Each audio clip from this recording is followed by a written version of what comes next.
built for a national title? We're going to find out. I mean, we talked about Sark earlier. They certainly have the talented roster.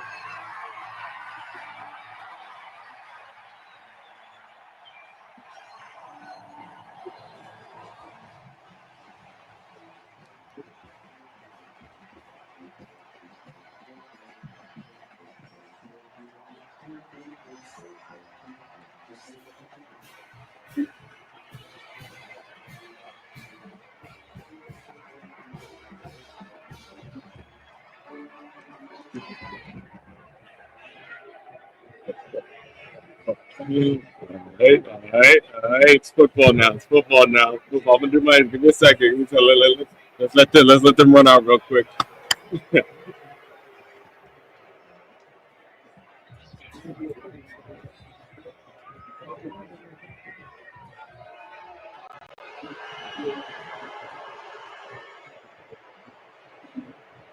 Yes, it is. Finally here.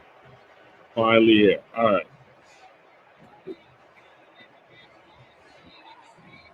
Yes, it is. Finally here. As one quick, let me roll the volume down on this. As one Crookshank here, folks. As one Crookshank here, your one and only Move Swiftly speaker, back for another film session Saturday. We will be here every week, every Saturday throughout the entire college football season. I cannot tell you how excited I am to be doing this. This is the first one in which I'm doing a game like in live action. If you've been keeping up with this channel, you know that I've been doing, just breakdowns of the game after the fact and the highlights of it and all that kind of stuff. So today is the day we're starting something really, really special in my world. The goal for me is to at some point become one of these gentlemen that you see right there on the screen. So in this day and age, and the conversations that I've had throughout the entire off season has been just that. Look, it's a different world now, where going and getting a journalism degree and doing this and doing that. It's not that those things aren't important, but for the most part, you got to actually show that you're good enough to do the job.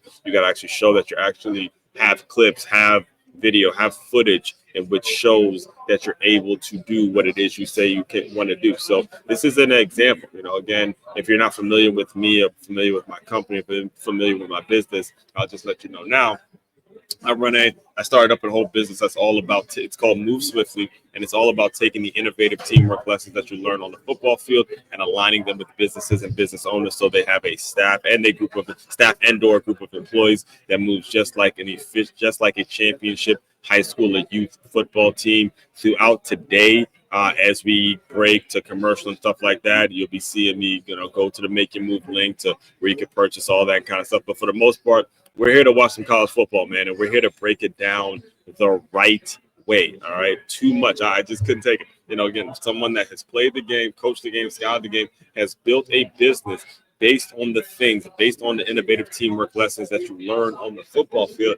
I couldn't take it anymore in regards to watching so many of these people on TV just talk about what the quarterback does, talk about what the receiver does. We got to talk about the entirety of the game, schemes, the front seven, who stopped the front seven. We're about to break this game down in a way that you would have not known. And so by the way, all that being said, every week, like I said, every week going to be in Duffy's. If you're interested in engaging more in the conversation, talking a little bit more about what the game entails throughout the week, just head over to weeklyscenario.makeitmove.com. That is weeklyscenario.makeitmove.com to engage with me. Again, all of this stuff is available on the channel. You're not going to be seeing this on the main channel. It's this film session Saturday. But again, it is As1C44 where I put out stuff regularly, and all the material that comes out on a regular basis is available to you. I'm 1,000% sure you don't know another person named As One Crookshank. So when you Google and you search up that name, you just better believe it's your one and only. It's your one and only. So looks like we're getting kickoff started. Let's get this show on the road, baby.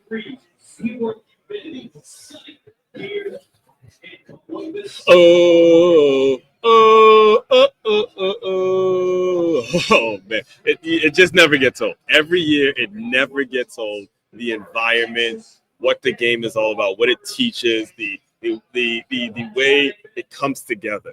It just does not get old, ever get old. All right, but let's break it all down. Come on.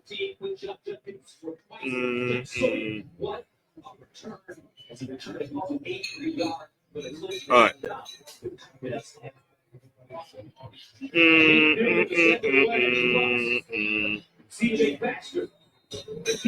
Kickoff. There we go. Right into it. And by the way, I will tell you, I am born and raised in Maryland. I am an absolutely diehard Michigan fan, and I'll tell you that Texas and Ohio produces the best football players. I'll tell you that. All right, let's see it. Opening kickoff. Here we go. Right. It's here. All right, cover for your life. Can't miss that block. Good. Good start for Texas. Special teams. Remember, special teams will win and lose you a football game. Let's see what this Arch kid looks like. Yeah, you're hearing the echo. I'm in the sports board. I'm in Duffy's now, and it's absolutely electric. All right, let's watch it.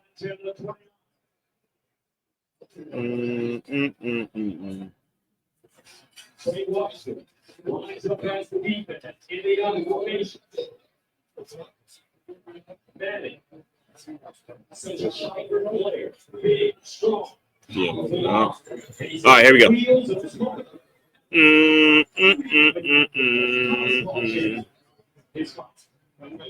No idea what's going on. There's a communication issues right now. Of course, this has to happen right now, right? Well, it's week one. It is week one. I think that they're giving an invalid signal here. Okay, so the up back right there in front of the returner, but if you get your arms out like that, it's a signal to the kickoff team that you're going to give up down the ball. And so this ball's going to go into the 25. All right, first down and 10 is 25, first step. And then it rolls out of the rock and throws across. Calm down. First, all right, here we go. Right into it.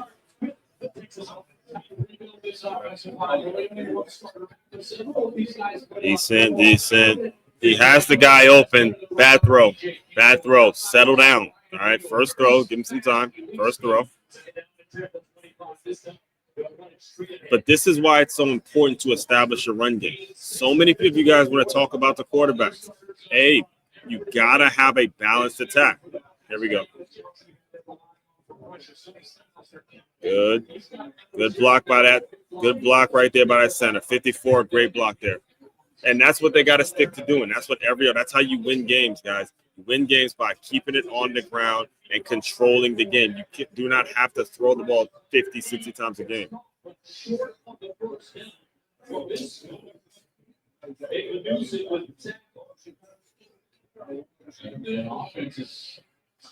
Pass, you get pass reads. Good job, stay good protection. That's short of the first. See if they get it.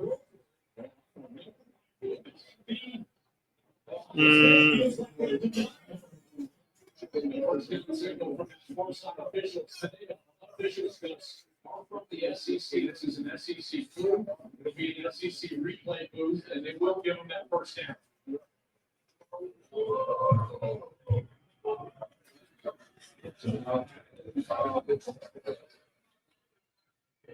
So a touchdown from Texas. From the 35, CJ.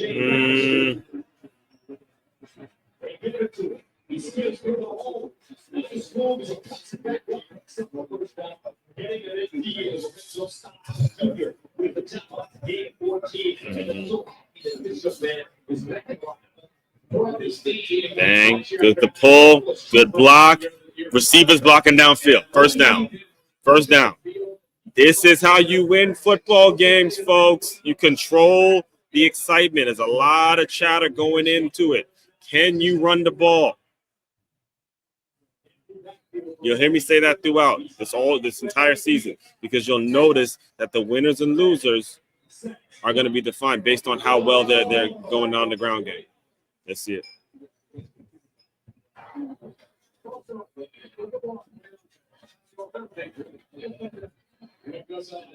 All right, up top, false start up top. Can't do that. As a receiver, you should be looking at the ball the whole time anyway. It's so damn loud in there. I don't know how you could just false start.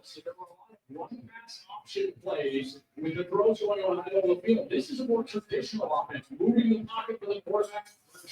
Easy, clearly moved. Back in the pocket, letting him control the game.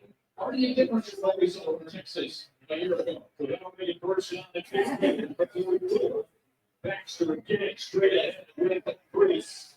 But he's gobbling up quickly. Hendrick Houston with a very high on his long over the 2-yard gain. New defensive coordinator here at Ohio State. Another run. Not bad. Good job. The hole was there. I think the running back just made the wrong cut. He was a little too late getting in there. Second down at 13 and 46. Churning those legs. That lead, they say, is good. He gains 5 this time. Big third down here. Early in this game, we saw Texas and their offense that fourth down. Dan, good blocking. Oh my gosh. Do you see that pancake? 7-3. Good job. Yeah, you saw the pancake block on 73. Look up front. I'm telling you, you want to know who's going to win the battle. Look up front to see which offensive line is controlling the line of scrimmage and which line defensive offense is controlling that line of scrimmage.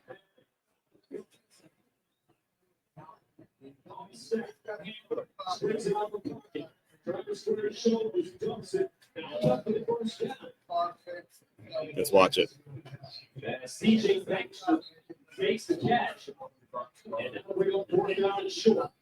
Good rally up here, rally from the defender. You see right there the defender. That's the corner, Jermaine Maxwell. Good decision. Good job handling the football with our arch. Played a ton of snaps for them, and he comes up. He squeezes on that route. Makes it a little bit short, and they'll again keep the offense on the field. No, they're going for it. They ain't playing. They're not playing. They're going for it. I see you, Coach Smart. He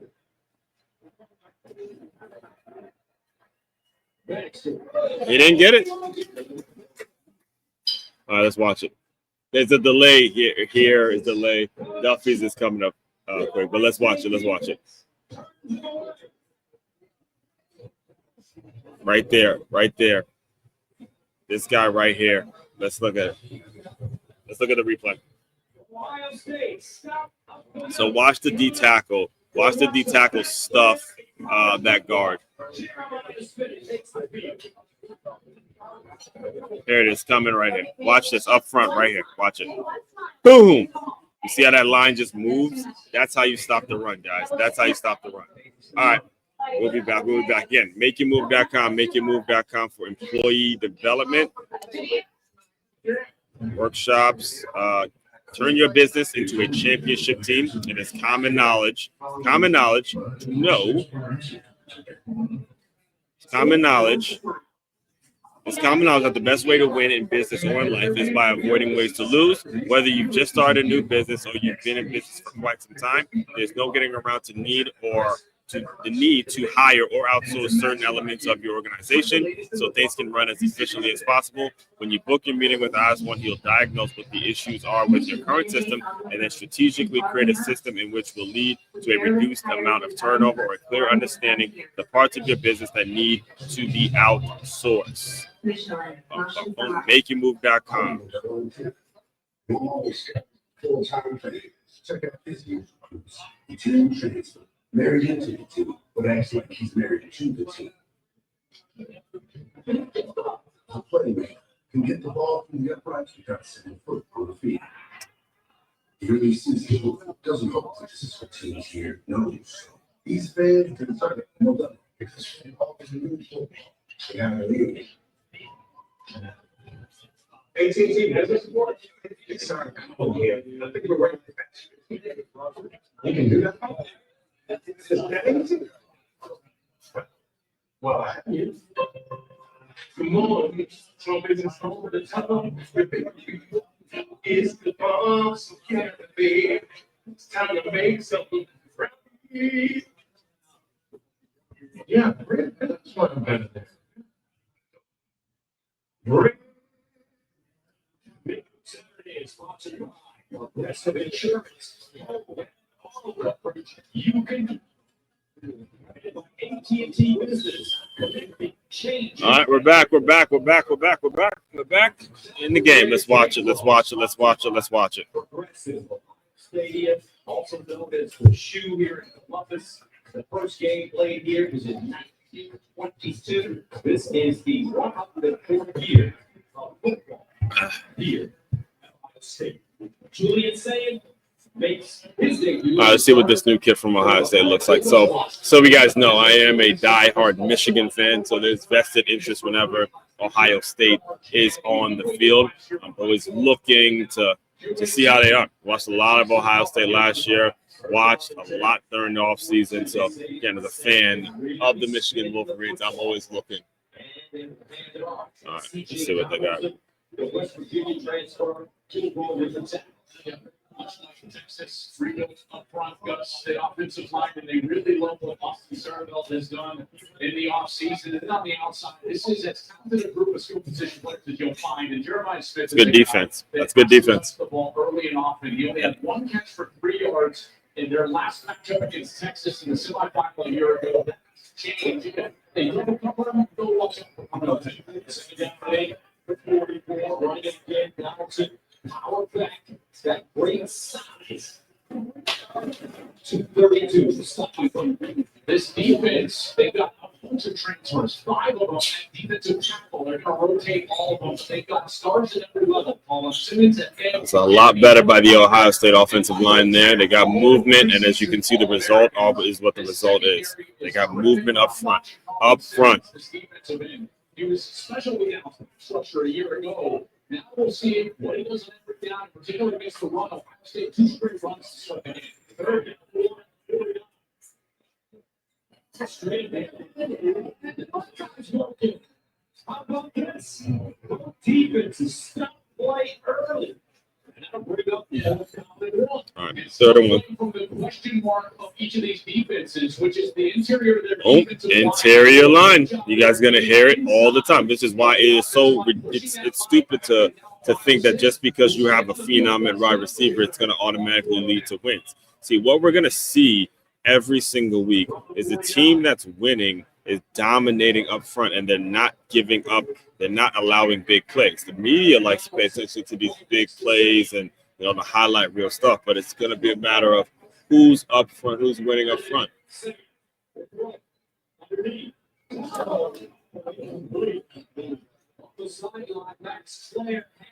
All right, let's watch this, Clyde. Let me watch it here. Play action. Good reaction by the defense. Now, I will say that was a hell of a ball he threw. I'm curious that he threw a dime. That was on the receiver. The receiver has to catch that. Yeah, the receiver has to catch that. That was a hell of a ball. That wasn't on the quarterback. You got to pull it in if you're that wide out. You got to pull it in if you're that wide out. It looked like the tight end. Imagine if we can tell everyone here that we will customize car insurance and save people.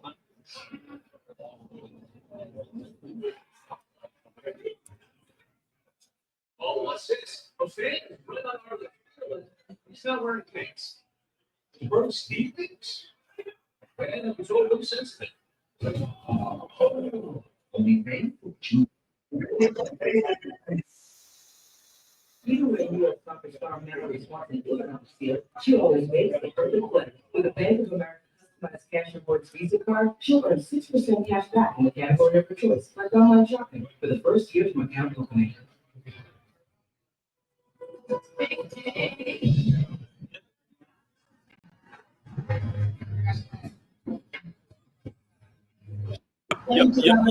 Yep. As one Crookshank, your one and only Move Swiftly speaker, checking in for a daily Move Swiftly thought, giving you a perspective on teamwork that you will not get anywhere else. Getting it back. Nice. I do these right after a run, so you know I'm not just talking. Let's go. I do these right after a run, so you know I'm not just talking. So you know that the stamp, the creative juice, the creative outlet, the signature.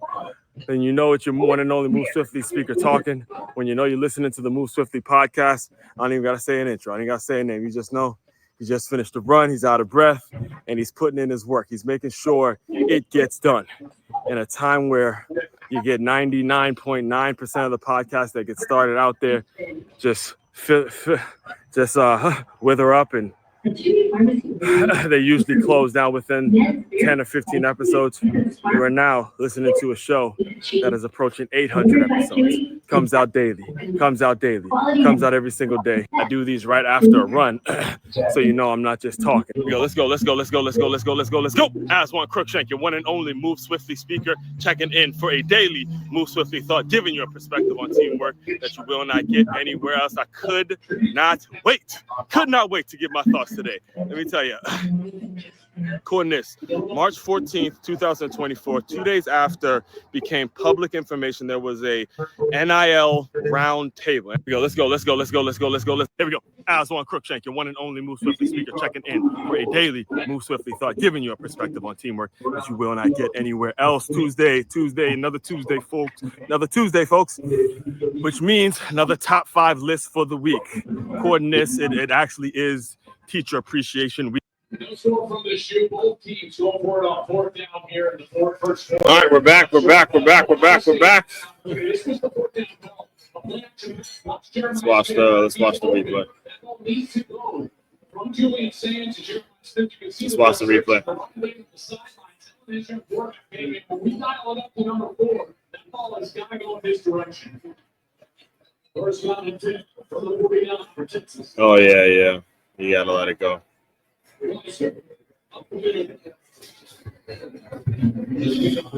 Stop all that crying. You see, that's that. I mean, I know that's first game, you know, but that's the one thing about receivers is they pout. That's why they kind of annoy me.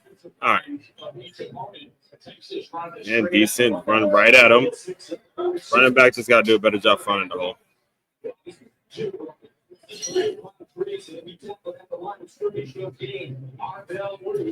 The junior from Cleveland is aggressive. They really do. This is a guy that is very physical. I think it's a tandem sunny side with Carnell Tate. Good defense again. And again, listen, we're watching what we're watching. Again, 0-0. It's a defensive struggle on both sides. This is the game of football.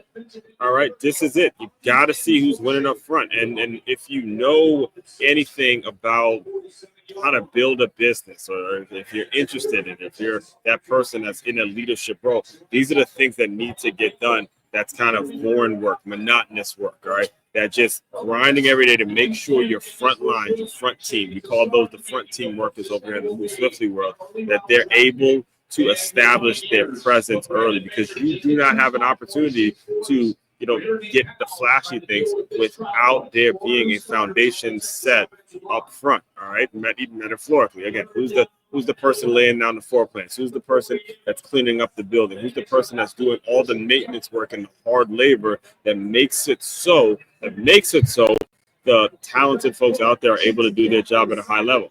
Let's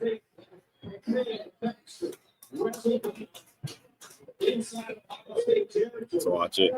A 5-yard gain. Kenyatta Jackson Jr. stops him. And now we're on the punt team. Really good coverage. Good open field tackle there. Good open field tackle by Zero. Good job. That's not an easy tackle to make. That's a good job by him. Or is it? Yeah, I think it was Zero. Yeah. State defense to get up there, make the tackle, force the kick. Jack Romister, the Australian, will send it up, standing at his own 39. First one of the game for either team. Now it's about field position. Punt, special teams again. Can you give your team an advantage? You get the feeling every throw it to it. Back to the shoe. Good.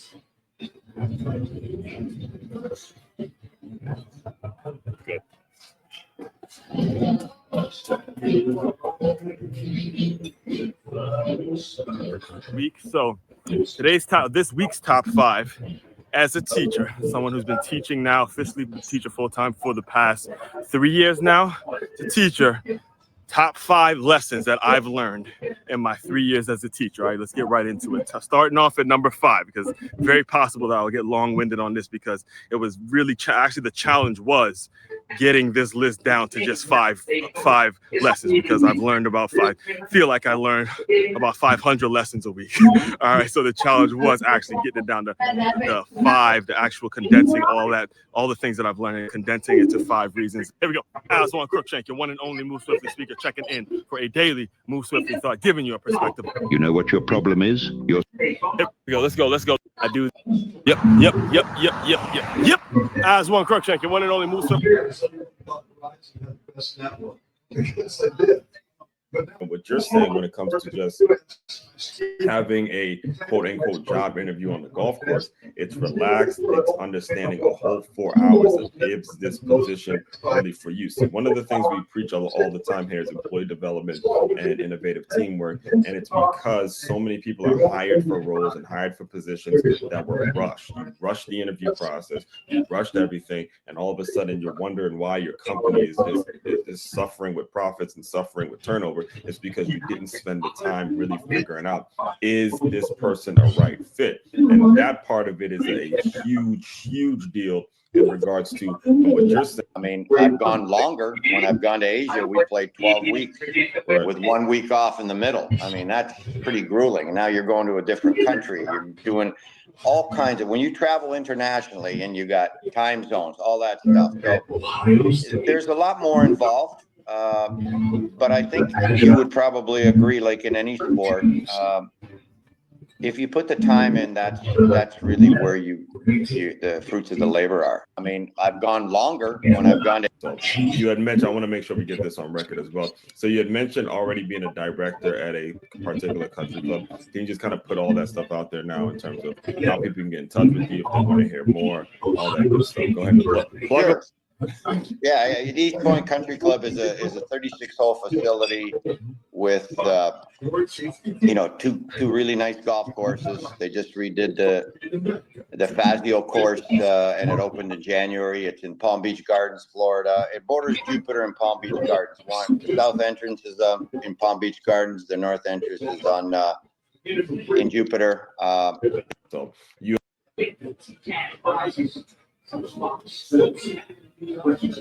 And we're back.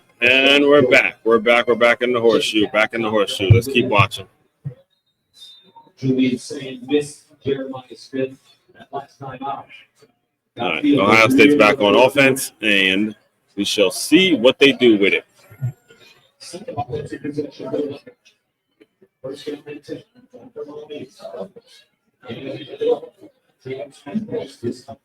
Softball, San Antonio, both these offenses playing a big conservative here.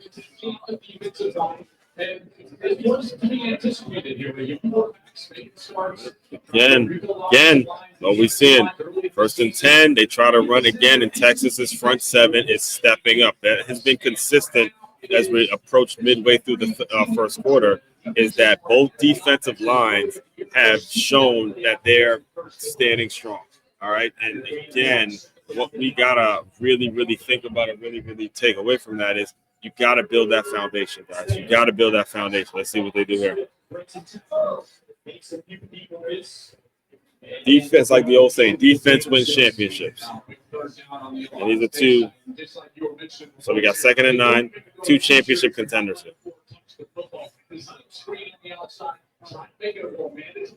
There it is, trying to get the ball to number 4, and it was there. They just missed the tackle.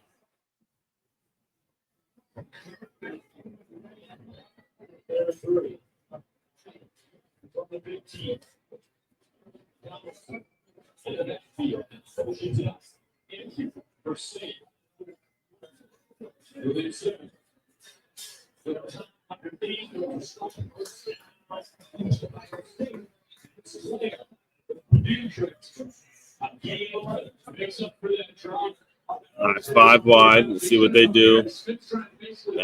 Texas only rushed 3. Can't let that happen. It's only 3 rushed, and he's still able to stick it in between 2 defenders. Look at that. Let's see. 1, 2, 3. Here, you just got to stay a little lower. Yeah, you got to stay. He got 2 engaged. Number 1 got 2 engaged with the bump there.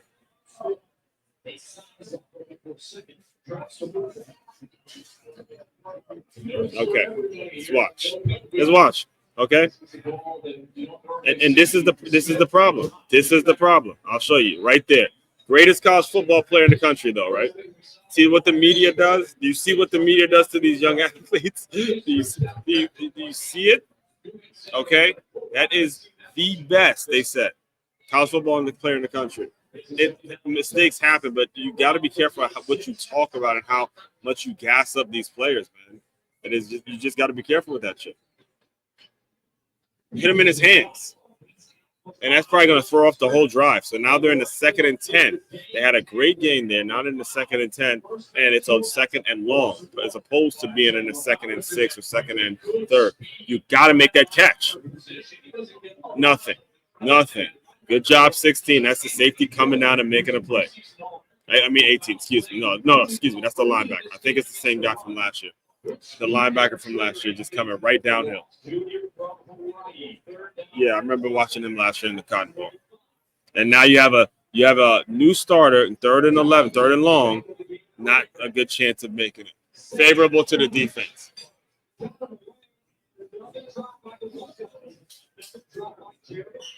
Come on. Is he ready for big time? See, these are things you got to be careful with. Are you ready for prime time? Boom. Here's another drop by that phenom. They're calling him the greatest college football player ever. That's what they're calling him. Defense wins championships, folks. Look at it. That's 2 that hit him right in the hands.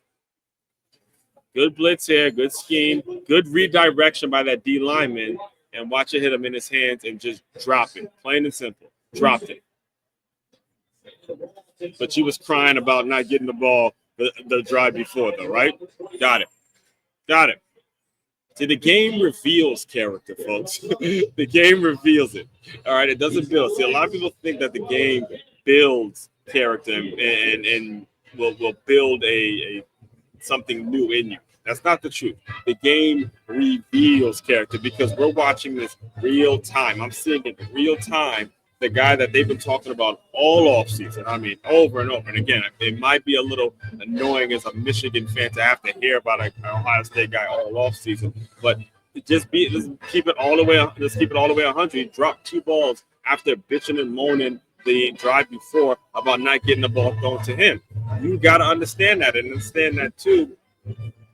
I'm not, trying to throw any shade on him as a player. He's an incredible talent, but also we got to make sure we're humbling these guys. We're humbling these guys to not make it seem like they're just the only thing going on. So, let's get back into some of my ads. I'm getting off topic here. All right.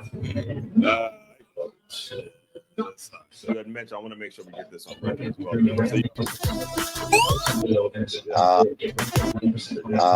I love to teach. I mean, I love people. I love the camaraderie.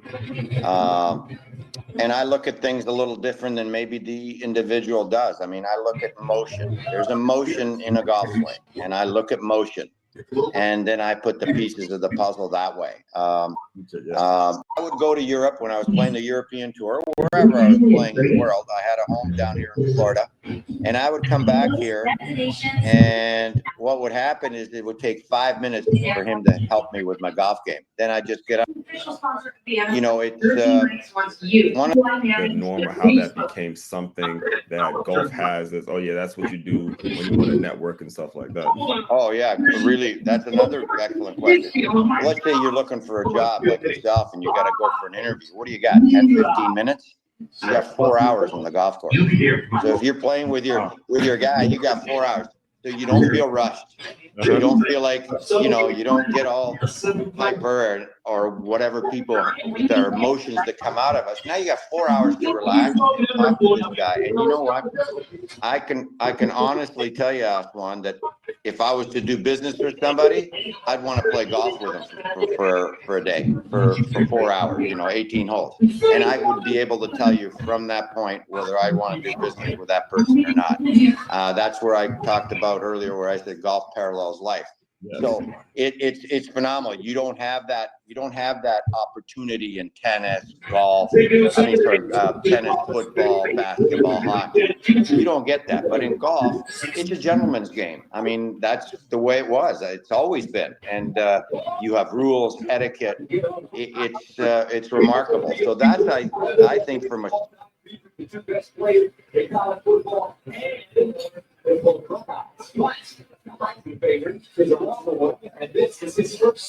Okay, folks, we're back. We're back. As you can see right now, still a defensive struggle, still 0-0 as we are approaching the end of the first quarter. Let's see what we got.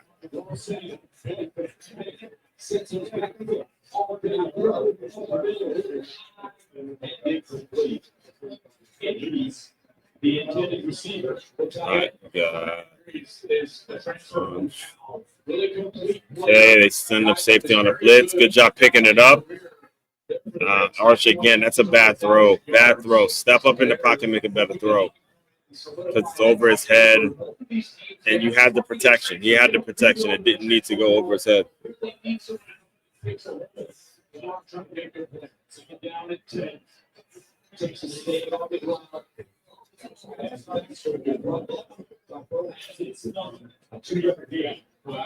so impressed with these rebuilt defensive lines that we see for Texas and for Ohio State. They've been able to hold up against their own granted. We're still on the first quarter. So as an offensive See defensive lines making plays. The defensive line is making plays. 3rd and 8. Here we go again. Arch is going to see. We're going to see what Arch really is now. All right. End of the first quarter. Your team needs a first down. Can he make the right decision? The throw before was aired. Let's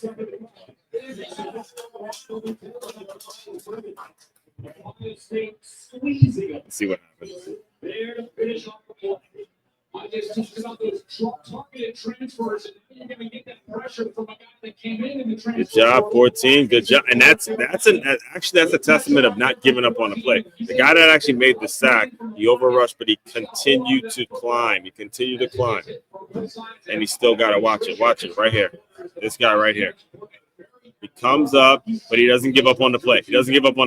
As soon as he turns around, as soon as he realizes he rushes too far upfield, he turns around and relentless effort. That's what the game is about. It's going to boil down to who's creating relentless effort to the football. Relentless effort to the football is how you win football games. Right? The guy turns around, he rushes too far upfield, the guy turns around and then makes a play, makes a tackle. Good job by that kid. The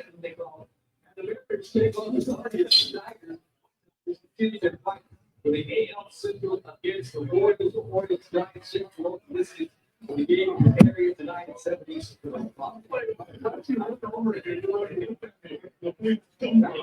That's so good, man. That's so good. We got that one. It's really that was when you're a power game.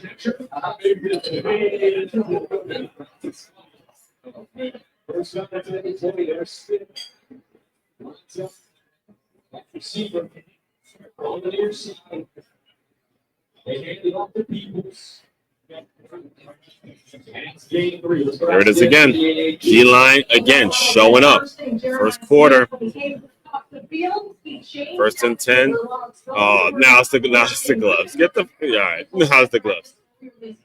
This game against Texas has been one he's been thinking about. The way they took him out of the game last year, he said, I've been watching a lot too. I can't confidence. Trust me, it's been circled on my calendar for a long time.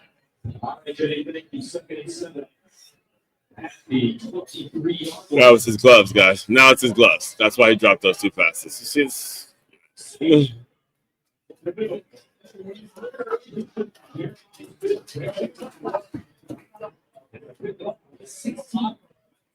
This is a great tell for Ohio State. Smith right.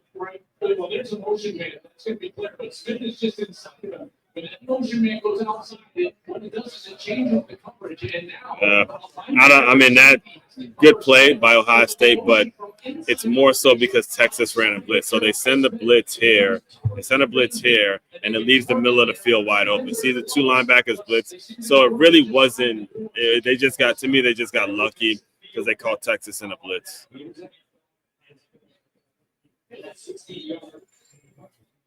Completion, longest game of the day. And now starting to think about these formations and play calls. They got a new play caller here. State Football League. Points a year ago. That's Brian Portline. And been here for a long time. We're going to do receiver coach. He steps up the seat to coach plays for the that's what we see the second.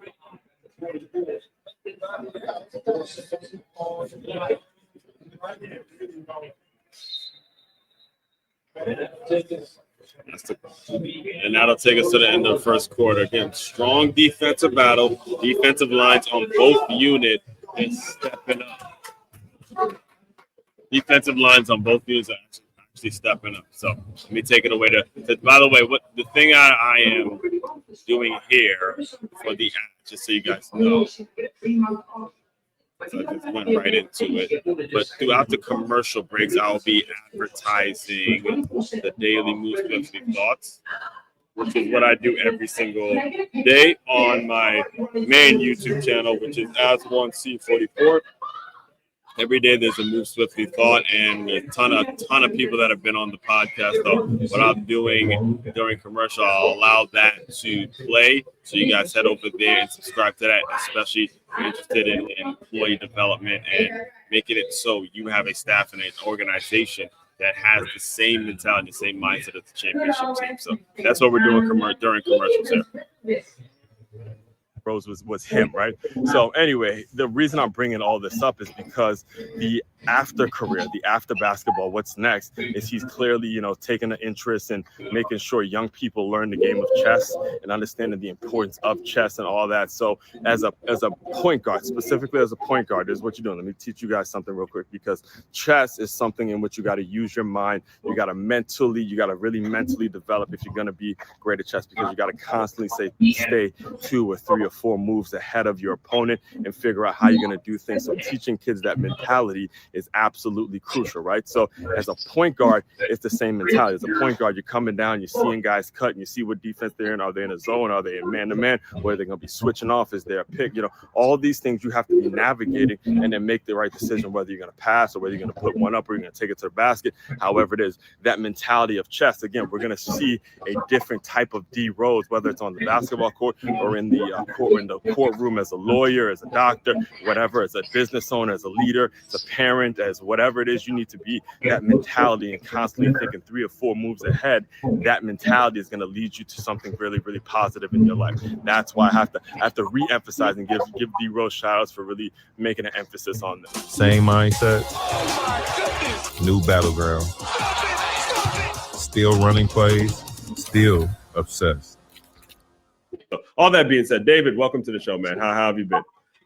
Been good, man. Thanks for having me once again. Yeah, so catch us up, man. Like, from that point, though, what has been going on? How has things been happening? Just kind of give us a briefing. And I do want to get into, I do want to be respectful of your time, but I definitely do want to get into the book that you sent that's going to be dropping. As of this, will be out by the time this recording comes out, but it'll be dropping very, very soon, called I See You, Brother. I mean, you hear the title, and I mean, it hits all sorts of chords with me. So go ahead, the floor is yours.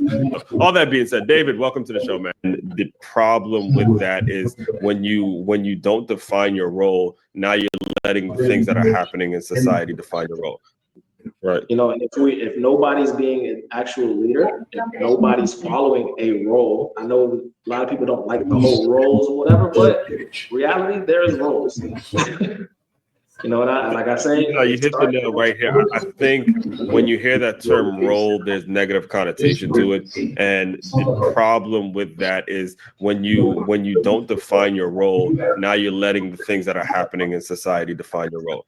From the X account, your Facebook account, your YouTube account, now everything. I mean, I deal with kids all day. They're looking through stuff, and instead of actually going through the content of that don't got no views, that doesn't have enough subscribers, so I won't look at it. So they're not even looking based on what are they going to have value. Anderson with the win at 7 o'clock pick with Power Make Steelers. All right, we're back. Back to the game. Start of the second quarter. 0-0 defensive lines on both teams. Both teams are absolutely playing their ass off. They are putting up a good fight. And looks like Ohio State is driving somewhat, but they still haven't established any consistency in the ground game, which they're going to need to if they want to have a chance of winning this game. And Texas, for that matter, as well. So the two headliners going into the game, Arch Manning and Jeremiah Smith, haven't really shown up yet, which is, again, furthers my point. The point that I'll be making every single opportunity I can is that it's never been about one individual. That's what sells the tickets and sells the money and merch and all that. But football games have never been won by one individual. Just like in business, you can't get in the habit of depending on one or two individuals to create your business. All right? It's a full team effort. There we go. Let's see what he does. Excuse me, with the reception. Well, Sayin's been accurate, hasn't he? Yes, he has. Good protection and good open field tackle. Good protection, good throw, good open field tackle. You can live with that as a defense. You can live with that wide throw, the widest throw for the least amount of yards. That is the goal. That should be the effort for every defense.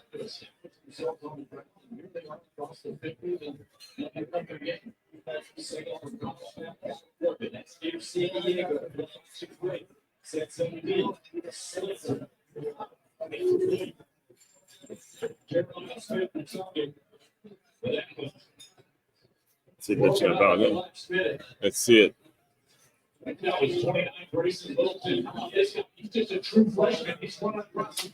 What? That's good coverage. What are you bitching about? That's good coverage.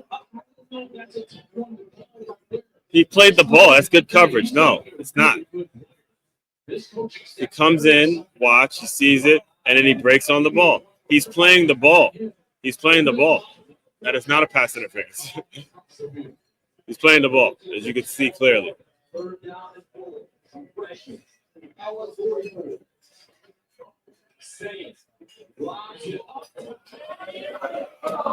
that he might have gotten away with. All right, watch it. Now this would have been a pass interference call. But again, well, let me let the play run. I'll let the play run. I see what happened. Good job with the pass rush, right? It's the pass rush. He rushed the throw. And again, it's a 3rd and 4 because they haven't been able to establish anything on the ground. See what happens. What they call?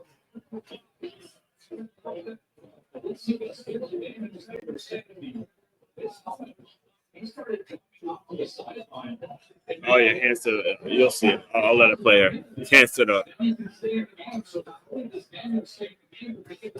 So again, they're getting lucky. They just got a break there. Ohio State just got a break.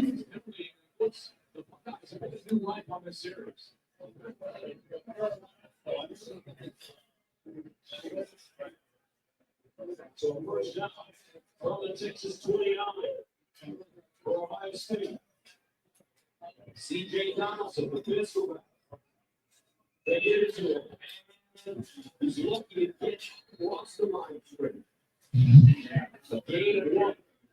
Watch it again. Let's watch it again. They are really trying to run this. Dang. Hey, that is a very good defensive line. Very good job. You don't want your quarterbacks in the first or even in the second quarter throwing that ball over the middle because if it's high, it could be a pick. That's right. He's exactly right. Second and 9 is way in. Sayin. And he will just Jeremiah Smith looking at the official.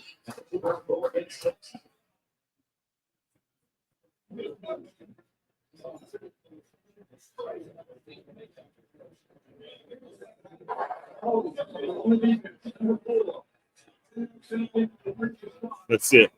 Let's see what they did. David Smith, SEC official. There's the whole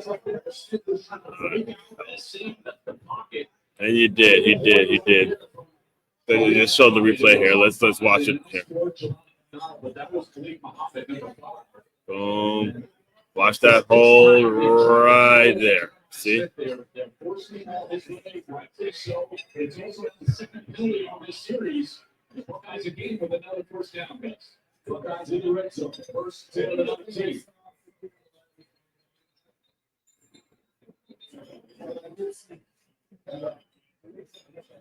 Got stoppage of play.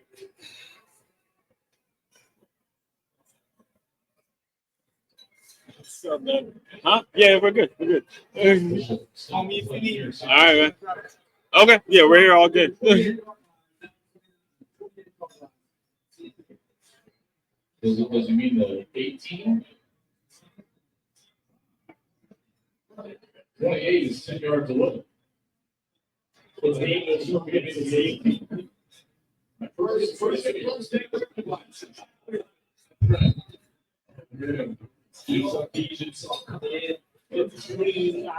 As usual, was like L'Oreal.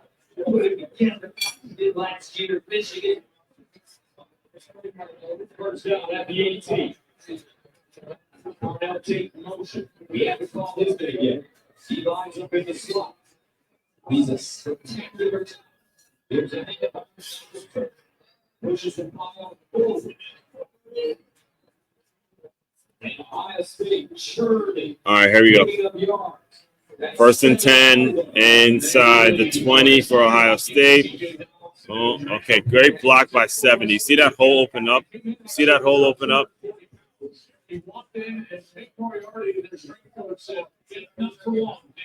78, excuse me. Yes. No, 70. Look like 70.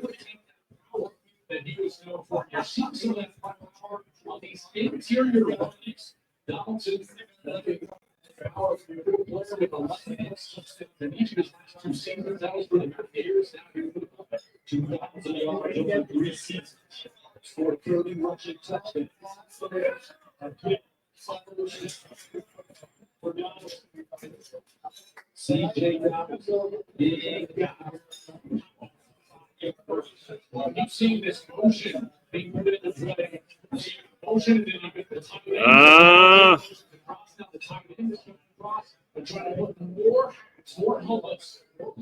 that was a good cut by the running back there.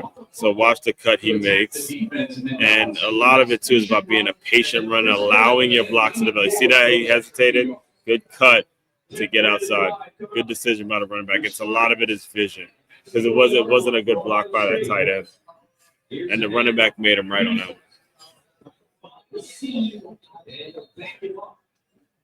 Crosses the line of scrimmage.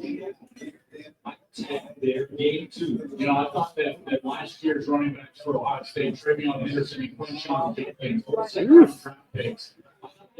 is a physical football game. We are watching a straight-up heavyweight match right now. I mean, these D-lines are absolutely playing their ass off today.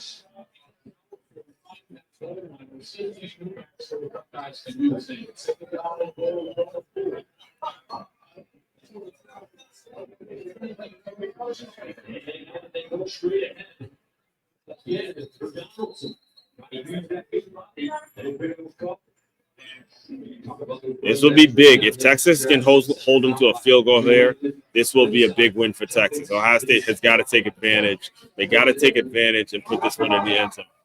They have to. They have to. This is a big 3rd and goal coming up right now.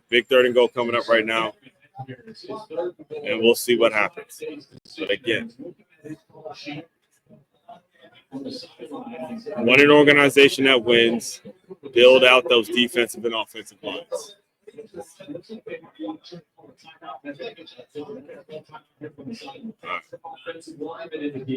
see what they do. So here's the timeout now. 41 in the second quarter goes through. The world famous Buckeyes. All right, timeout. They're going to burn a timeout.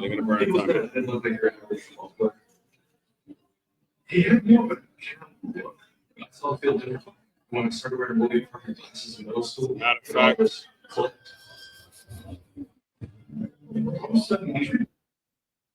it's on clout. And when you mentioned, the reason I brought it up when it comes to, not like I said, I'll be very respectful of your time on this one, but the reason I brought it up in terms of how do we heal, it's because we've gotten so separated as a culture, and we're judging people based on what we're seeing on a screen initially, but we're not doing deep dives. We're not actually asking ourselves, does this person fit? What value can I get? If you could just do one thing.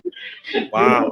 Okay. So with this one, like I in the book I say, don't let the scriptures turn you away from the actual message. What I'm trying to say, and like yes, I put scriptures in there, but I try to relate it in a way that anybody can grab from what's going on in today's society, and be like, okay, it's like although I'm not Christian, I can still get what he's saying.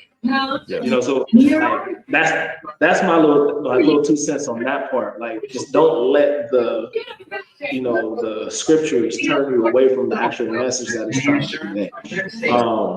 But wow.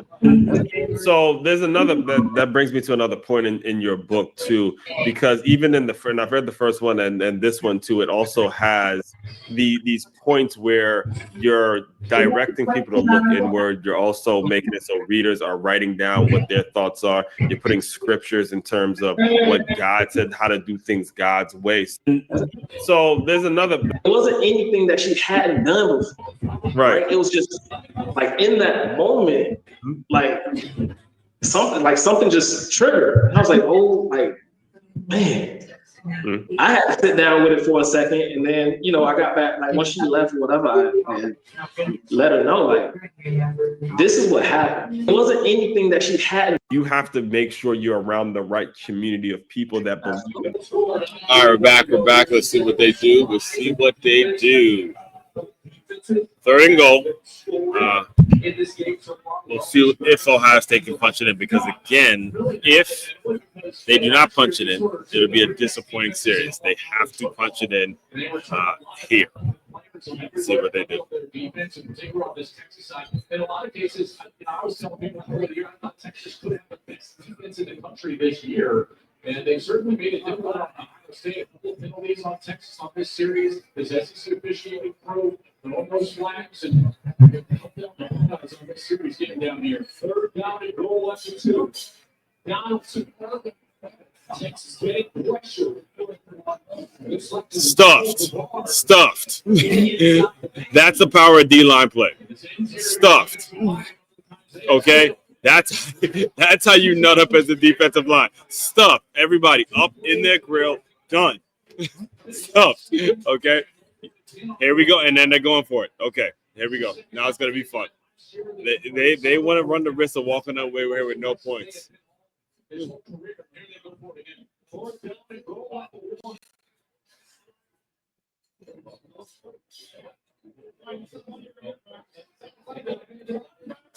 Oh.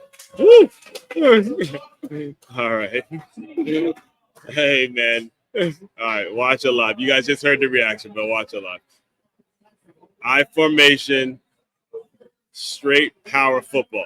But here's the question. Okay, we'll give him credit. Give Ryan Day credit for going for it. Give the offensive line credit for actually getting in the end zone. You're gonna give him credit. But let me teach you guys something about the game now. Something that confirms everything that I was just saying. Here's their first touchdown of the game. How much was Jeremiah Smith actually a part of that? Did you need Jeremiah Smith, right? Did you need him to line up an I formation right, power out right, pound the rock to the left? No, you didn't. So again, the priority needs to be, if we're talking about business-wise, we're talking about straight building an organization, comes from inside out, guys. It comes from inside out. These are the things we're going to be going over throughout the entire season, is understanding how to correlate those things, how to make it so you have a foundation. You're going brick by brick by brick by brick. That's what you're going to learn throughout this entire season when you come and watch the games here. So let me go back to our answer.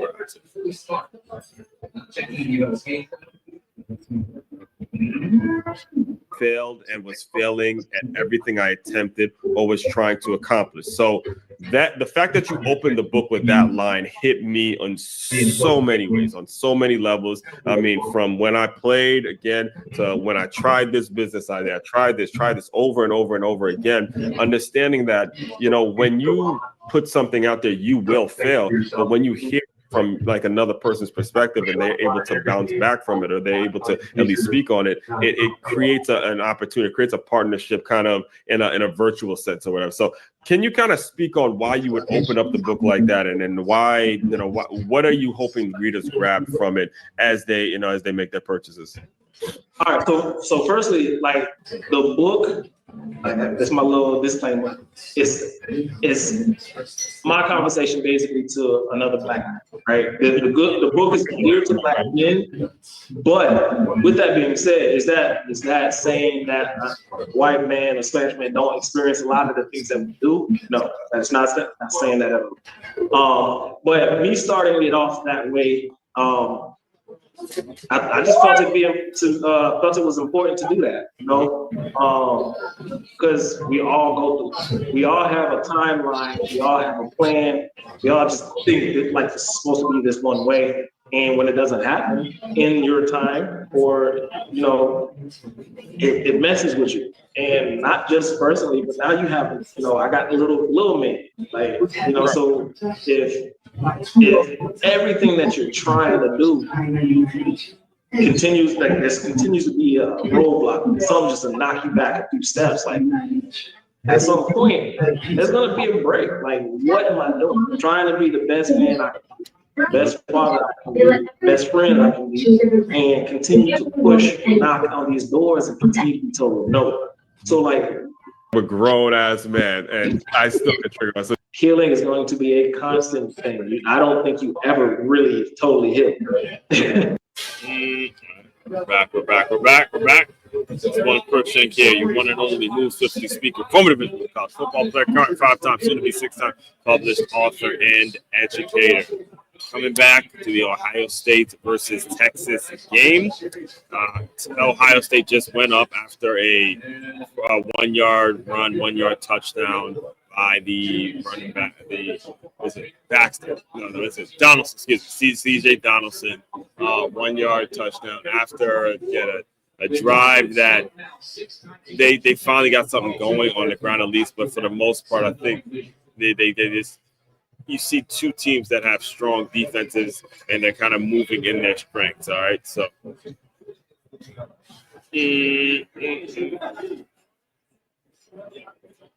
All right, let's see how Arch Manning responds now. We're going to see what he's really made of real quick, because now we have to play from behind. They don't have to abandon the run game, but the run game really has not moved and gone anywhere throughout the entire first quarter. So, throughout the entire first half.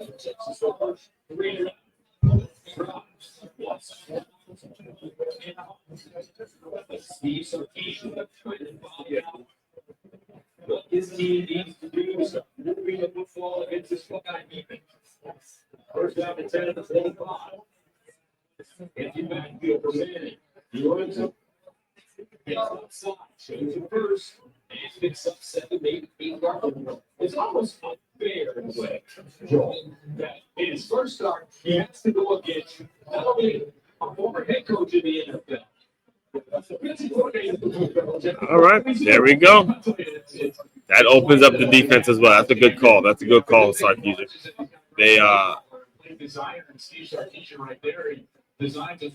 Because it just opens them up, give them some breather room, allow them to settle down and make plays. And that was wise. Let's go upstairs to talk about it. That's a long way during that Buckeye scoring drive. You're not going to see any emotions at all from March Manning. It's over, same routine. Each time to talk to his quarterback. Got the first down. Doesn't show a lot of emotion. Studies the talent. Gets up and gets ready to go. Defensively, some real frustration. Trying to show a check with people on the front line. Defensively. Quick strike. Complete. Thank you. Carnell Tate Jr., the intended receiver. You know, when Texas stumbles a little bit offensively, when they hard time getting going, you go back and Steve Sark has been this way ever since. I almost thought they're lucky that one didn't get intercepted. His offense needs a spark. Generally, he does it through formation of midfield and trying to get misdirection type of play going. I wonder if they try to run all this type of plays here in the next few seconds. We have the mental wing benefit. Here's the slide and try to win it up. Finally hits it into the act. The play there, he's got the elite speed on the outside, and that's something that Sark wants to attack with, is getting his playmakers the ball in space. Good block up top by that tight end. 3rd and 3, and let's see what they got. One this season, 3rd down and 3 and 44. Continue to move the chains.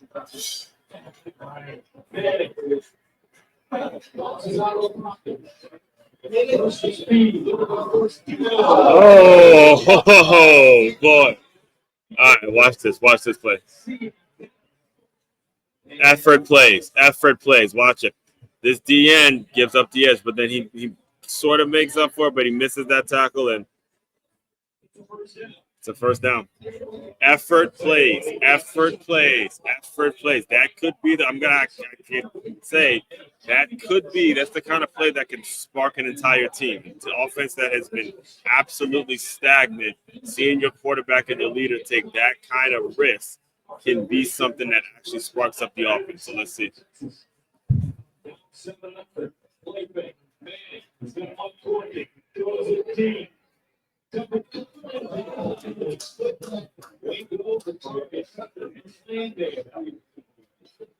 As well as Matthews for Ohio State.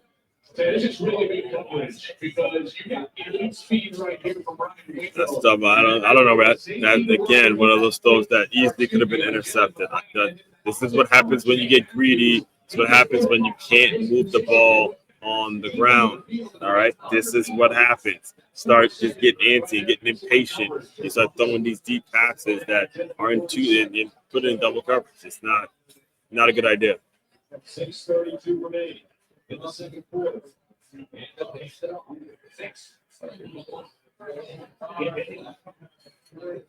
Jackson jumping you see that red flash almost made the tackle. That was number 2, Caleb. You see that Patricia move number 2 around as he gets more comfortable. Running back not being patient enough. The hole started opening up if he was patient.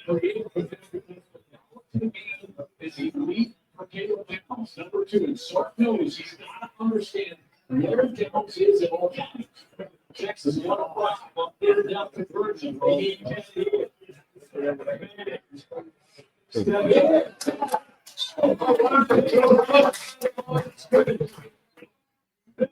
Grace. Let's see what it is. Tell you, this is a great ball right here. Watch him. He's going to turn his eyes out here. He's going to drop in coverage.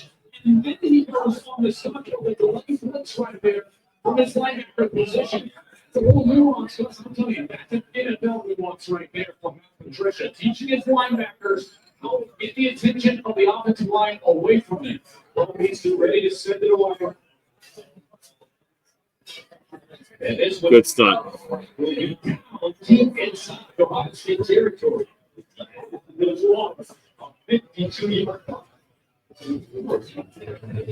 Carnell Reese and the Ohio State defense playing lights out. I was actually just telling my girl that yesterday. I'm like, my name Aswan, the way the kids used to make fun of Aswan, 36-year-old man, I still get pissed off of it. I mean, I still get triggered by it. I'm a grown ass man, and I still get triggered by it. So you don't heal, you learn to accept certain things, but listen to me, man. The healing process comes over time. It's going to constantly be a struggle.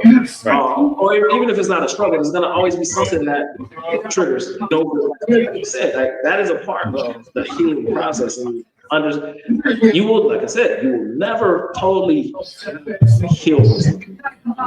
When you do, my girl, she was. Man, I'm praying that the book touches the right amount of hands to make it get to a lot of people, you know, because like you said, you know, sometimes it takes. I mean, a lot of times people look at whether it's subscribers or you know, and it takes one famous person, let's say, to like something that you said, and then they promote it, and then everybody goes around and grab it.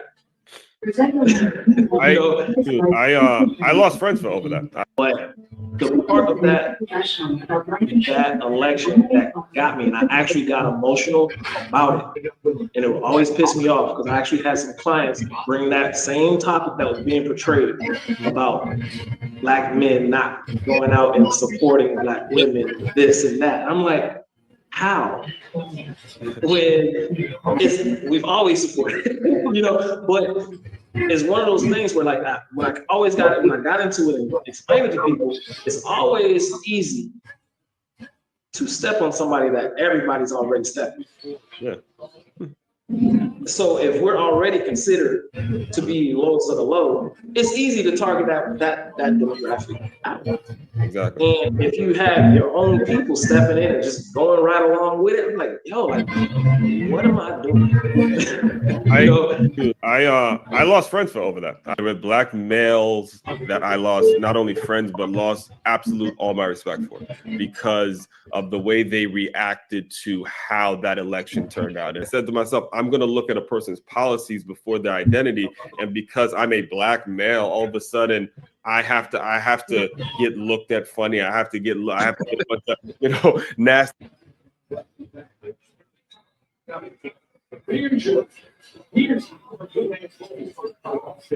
right, we're back. Right now,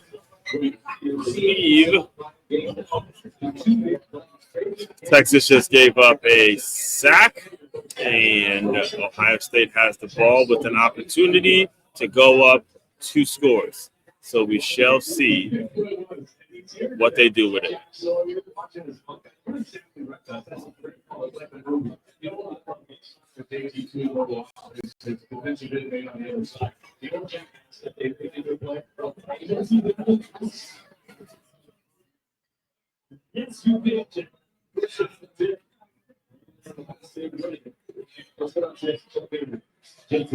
Well, speaking of those two, when Ohio State D-line came off the field, wasn't D-line coach Larry Johnson to address the group first yet? All right, you got a chance now. You got them backed up.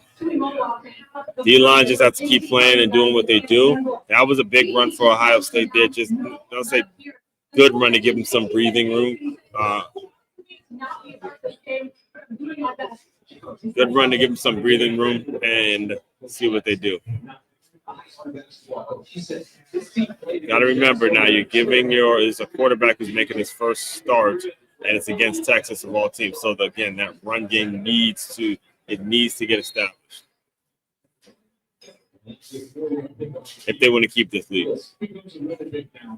Because for Texas, if you can get off the field and you can get a stop here, you're going to get the ball around the 50 yards. You know, Another all right run. This is beautiful. Creating momentum for the offense on the next series. Those that have been thrown out, expected to really maybe sure on Julian Sayin here, certainly an aggressive style of defense trying to post this one. Better down than 3. Even below setback. Play tech, Sayin, in the end zone. Throws it.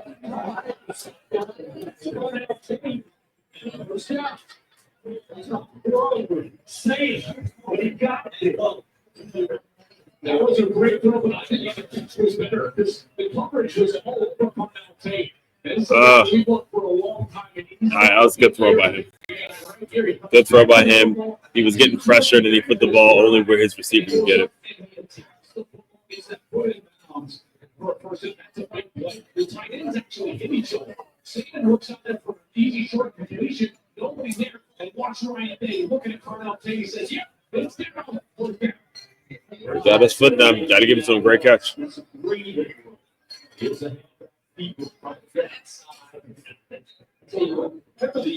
been working together for years. This is our 7th year. For 15 years. Remember when they used to win games 52 to 50? Yes, I do. Those big 12 years. Again, D-line again. Hats off to Texas's D-line, man. They're playing a hell of a game. They're playing a hell of a game. These are elite defenses that we're seeing. Yeah, but that's I mean, I'm so I know you're not hearing it, but Joel glad to say the same thing I'm saying. These are elite defenses that are absolutely playing their ass off.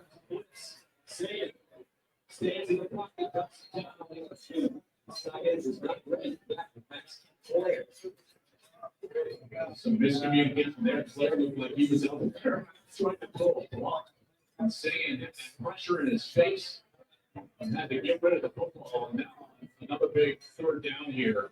We'll see if Texas can get the field. They could establish some good field position. Maybe not quite as good as earlier. It's still good if they made it as 2-minute timeout. Saying really nice job. And the top things Will Howard, their quarterback last year, told me about saying he felt from a decision-making perspective, he was going to be just fine. He's very careful with the football and knows where to go with it. Third down and 10 of the 18. Julian Sayin. Good time at the end. Jeremiah Smith with the reception. Game 5. And that will take us to the 2-minute timeout. 2 minutes to go. Buckeyes on top of the Longhorns. 7-0. Coverage there. All right, we got. With NFL Sunday Ticket and YouTube TV, Jason Kelsey has everything all in place. But how much NFL in one place can you have?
First things first, business owners, as I mentioned, here to serve you, here to serve you. We are here to serve you. All right, we work from a very simple formula here. It's establishing measurables plus a professional distance, and that creates the productive environment that you need and you want. You need and. All right, we're back. Now it's one Crookshank here, one and only Bill Swiftly speaker, former Division I college football player, current 5-time, soon to be 6-time published author, and educator. In the middle in the middle of a defensive struggle on the first ever live recording. You're not going to be watching this live because I don't want to run into copyright issues, but live recorded film session Saturday, 2025 football season. So Texas vs. Ohio State, and it's 7-0, a defensive fight going on here.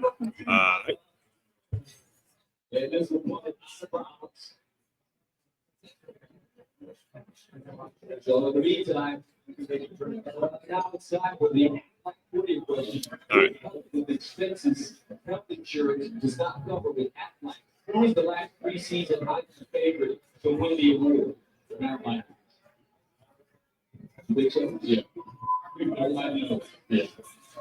All right, so now we're going to see Arch Manning in the 2-minute offense, how well he does, how well the offense is managed, what kind of plays they call, all that kind of stuff. So here it is.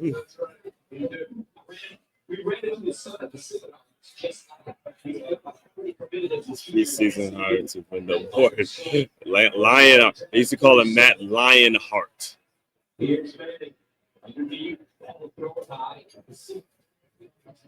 He struggled. He has struggled. Arch Manning has struggled in this entire first half. It's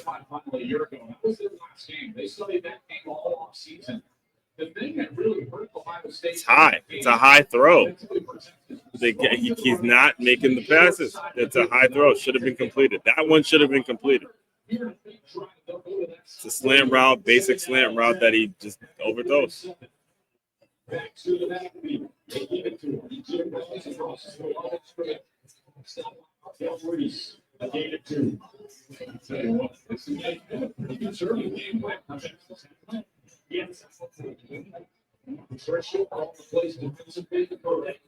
Oh my God! Great number. The one who made the tackle, 0. That 9 or 0. He sets the edge. Great job setting the edge with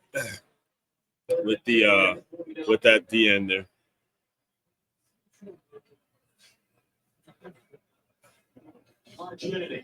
Under pressure. Takes time. Shows it off. CJ Baxter. Game 6 and Ohio State. Hey, man. This is one of the if I was able to think about it, I could save some time if you're able to stop them on 4th down. So here we go, 4th down at 2.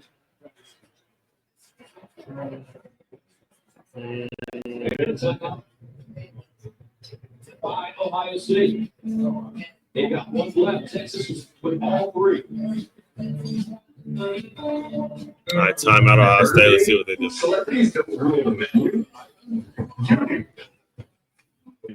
All right, and that you need it, and you damn sure want it. All right, you need to have that productive environment, or your business will fail and fail horribly. You'd be very upset.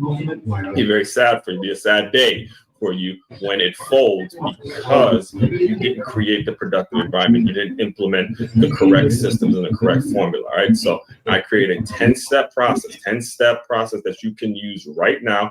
Simply click where you see on the screen, put your information in, and you will get a free guide from me to. All right, here we are back. We're back. 4th down. And Texas is shooting its shot. And here we go at another timeout.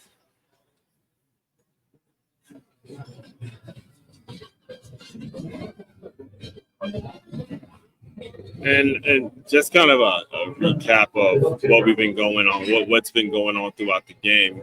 Is it has been we see it every year, right? We see it every year. The mainstream media needs something to talk about. They hype up a quarterback, they hype up a receiver, running back, or they hype up a specific player because that's what feeds the interest. That's what puts the game on a platform to sell to advertisers, to sell to companies and stuff like that. But when you watch the game, you see it is actually going to boil down to who is up front, who's winning the battle up front. Every game is won and lost up front, all right? And that's what you got to understand. This is the translate, this is the correlation. These are the parallels that you're going to see in business, all right?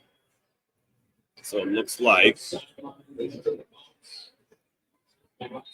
like Texas has decided to punt it away and go into the half, get their bearings under them, and figure out how to make some adjustments because this offense has gone stagnant. The offense is not doing anything at all.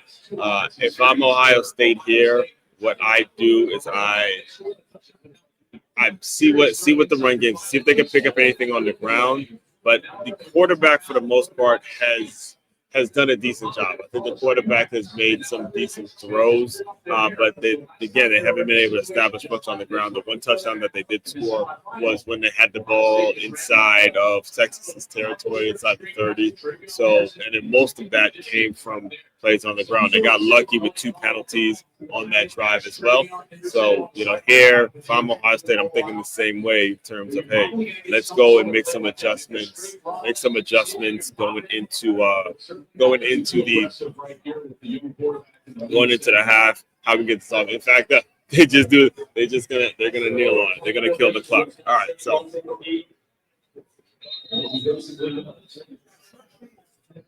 They're gonna kneel it out and let the clock run. In the meantime, at halftime, I will put on.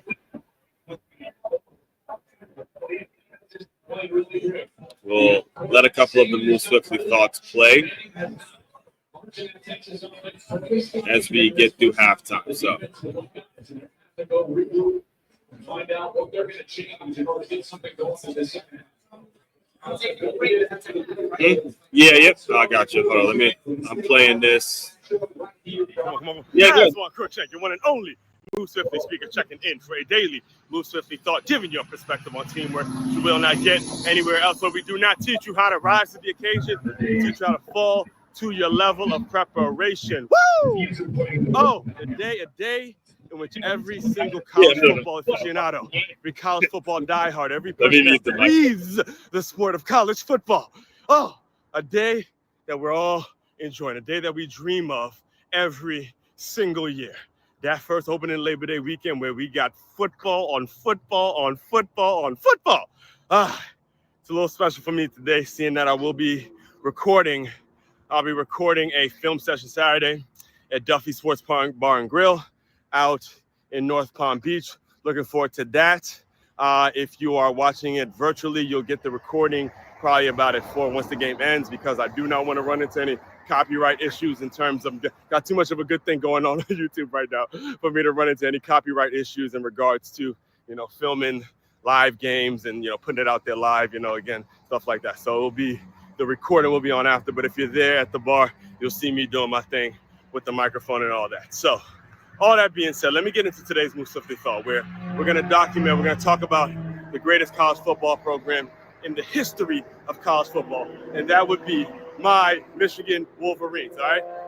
Listen, the offseason is finally fucking over, all right? That's all I'm going to say. The offseason is finally fucking over. It's finally done. All the Jeremiah Smith and Ryan Williams, all that shit about how they're the greatest college football players in the country and all that other bullshit, when, we as the Michigan Wolverines, we actually laid the blueprint on how to shut those dudes down. I will just tell you straight like this, because the big news and the kind of the headlines that have come out of the Michigan Wolverines program all offseason is this Bryce Underwood, how, hey, he's here to turn around the program, and, he's going to be the guy that takes us to the next level, which I'm not disputing that. I'm not saying that he's not going to be potentially talked about as the next as a Heisman at some point.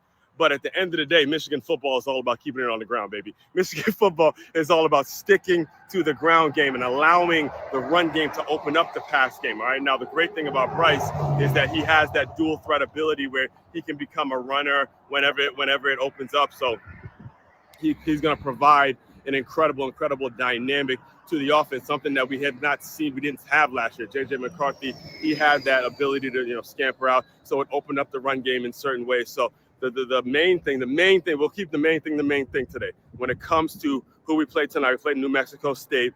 And again, whether it's New Mexico State, whether it's Ohio State, whether it's I don't give a shit, Georgia, I don't care. you got to approach every single week with the same mentality. There are no easy wins in college football, and just simply keep the ball on the ground, stick to what you do. Again, whether, look, Sharon Moore, former offensive line guy, Tony Alford, again, has had a great history when it comes to the running backs that he's coached. He's from Ohio State, if I'm not mistaken. I think he had Ezekiel Elliott and a lot of these great backs. J.K. Dobbins, I think he had him too. So again, when it comes to what we're about, whether it's Michigan or whether it's the Big Ten in general, it's all about, hey, hard-nosed, blue-collar work ethic, keeping the ball on the ground, pounding that rock, and then allowing that to open up the pass game if need be. And also front seven on defense, making sure you're stopping the run as well. That's what we're built on that foundation. That's why, again, I'll make a bold prediction that the Big Ten, again, will make it 3 years in a row in which we win a national championship, in which there's a national championship won from a Big Ten conference, from the Big Ten conference. All right, so, and again, all my college football fans, enjoy your day. As you can see, it's a beautiful day. Actually, a beautiful, beautiful day. I can't wait to be a part of it. I am so pumped. It is, it's almost like it never left. So all that being said, if you are interested, if you're a business owner listening and you're interested in turning your business into that championship football team, into having that championship culture in your business, to having that mindset that you see on these football teams, you want that mindset in your organization. Main website to check out to dive deeper into all that, how I could teach your business, how I could teach your staff how to develop that mindset. It's makeyourmove.com. That's MakeYamove.com. One-stop shop for your teamwork and yourself. Imagine being able to build an app with your name on it just by thinking about it. Meet Base 44. Come on, let's get it. Let's go. It's one Crookshank, your one.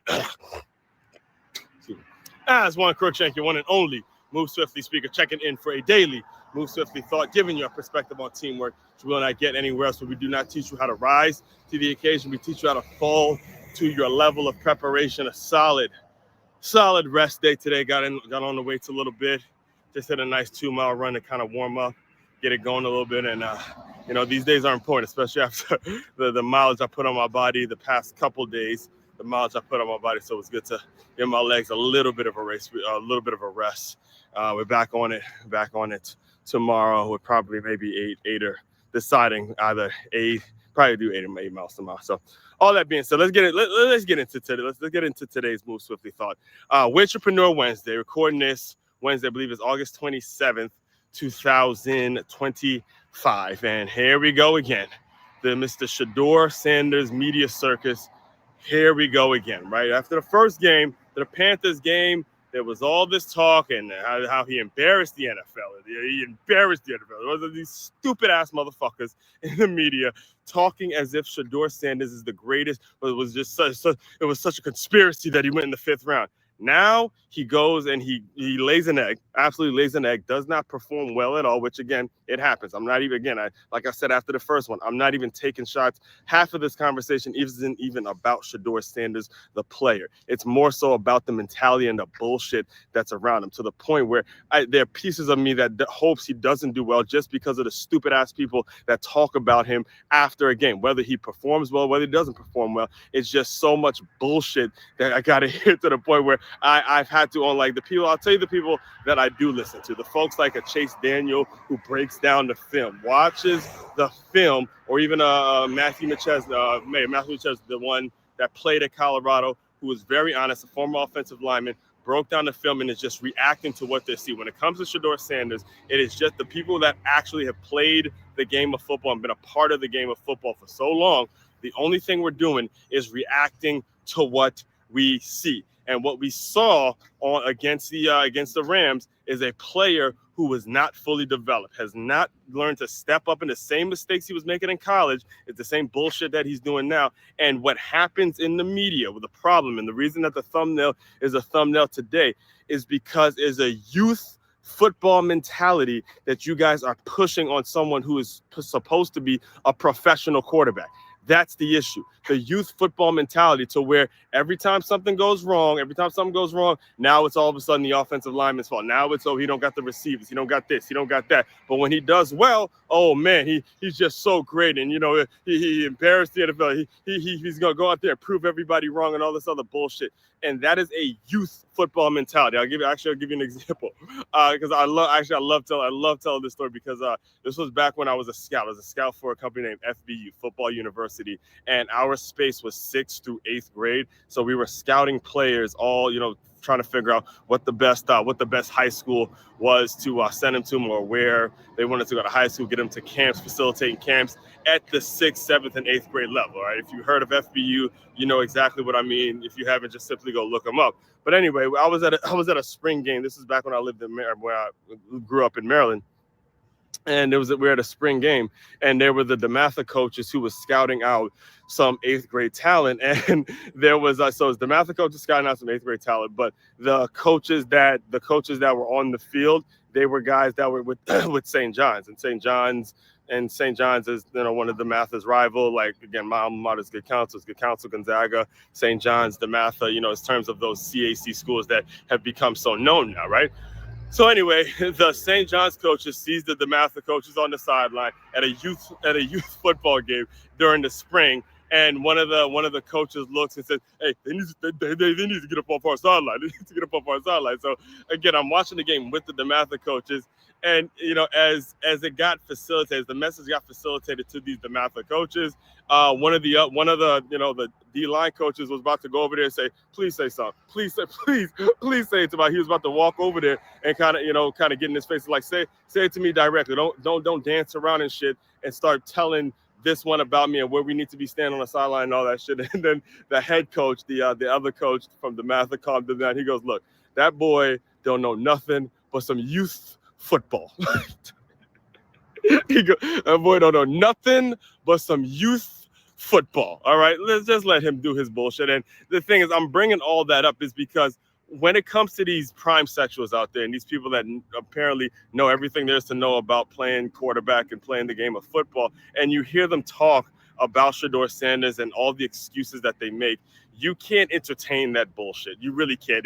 It becomes so nauseating to the point where you just gotta, the lesson that it teaches you as business owners is you gotta don't give, and again, I deal with it myself, so I'm not talking at you. I'm not telling you something that it's going to be easy, but you have to work towards not allowing them to get any of your energy. All right, don't put any energy into someone that just doesn't know what the fuck it is they're talking about, because that is pretty much what is happening here. Is every single, and then again, he's become a circus, and the sad part about it is you're not helping him. And the one part about this whole thing, if a message can get out to Shedeur and his people, is understand all this stuff is not helping him develop. Because obviously he needs some development. I think he'd be the first one to tell you, look, I'm not where I want to be. There's tons of things I need to develop in. And all of the people in the media who keep putting this out there as if I'm being a part of some conspiracy, if something was wrong, if I was done something wrong, that's not helping me develop. It's not helping me just kind of put my head down, get where I got to get to, get better at the things I got to get better at, and do it kind of in private without all of the noise. That is not helping when there's constant media coverage about will he make team, all that other bullshit. Again, it's not helping. So stop it. So that's my take on the situation. And, again, I'm sure there's going to be more stuff that comes up that has really nothing at all to do with football. But that's just that's just kind of the way it is as the football world turns, the drama and the soap opera that comes with it. So all that being said, main website to check out to dive deeper into all the work I'm doing, it's makeyourmove.com. That's makeyourmove.com. One-stop shop for your teamwork and your self-development needs as one crook.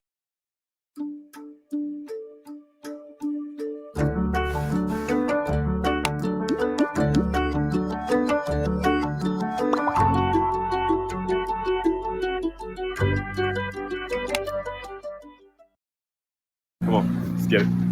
As one Crookshank, your one and only Move Swiftly speaker, checking in for a daily Move Swiftly thought, giving you a perspective on teamwork which you will not get anywhere else, where we do not teach you how to rise to the occasion, folks. We teach you how to fall to your level of preparation. All right, so to get into this. Normally, I'm not as much as the person that is commenting on gossipy shit, things that trickle along the gossiping lines, but there was a heated exchange, a heated debate that absolutely went nuclear on the internet between Coach JB from Last Chance U, who runs a successful show now, a show that I actually enjoy listening to if I'm being honest with you. It was a heated exchange between him and a woman named Sabrina Parr, which I'm being 100% transparent with you. I'm not trying to be an asshole, sound like a feminist when I say this, but that was the very first time I've ever even heard of this lady, all right? Talking about a woman that has thousands of followers, hundreds of thousands of followers, apparently is, according to her, has been known in the industry, has a system that is so good for football players. And again, a person who played the game, coached the game, scouted the game, a person who is very knowledgeable about the game of football. That was the first time I've ever heard her name or even knew who the fuck she was, okay?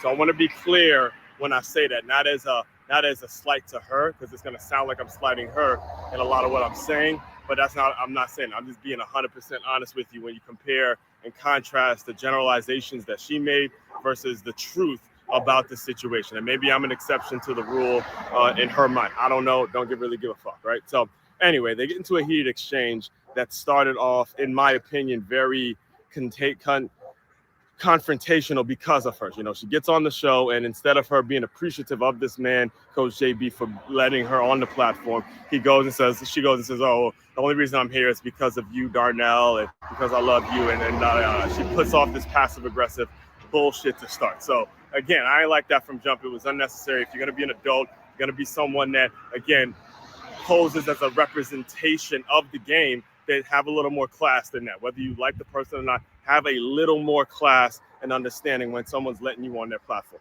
That's number one from jump, right? So let's get into the 36 minutes of straight fire and heated debate that they got into, which was basically and if you know Coach JB's content, he's going to keep it raw and uncut. He's going to cuss. He's going to say things that are really, really nasty. That's just the way he is. That's just the way he comes off. If you really listen to him, he's basically just being who he is, but it's nothing, he does that with everyone. It's nothing, he's not attacking an individual when he actually speaks. I actually had one of his players on my show. So I've heard this from people that know him as the player coach, from the player coach relationship, right? So anyway, the exchange got really heated when he asked her what a three technique. And for those of you who don't know what a three technique in football, it's a D lineman that's kind of shaded sort of to the B gap or the A gap. It's a term that we use in D lineman to where is he going to be a three technique? Is he going to be a nose tackle? Is he going to be someone that can line up, head up on the guard? Yada, yada, yada, right? That's basically what he was saying.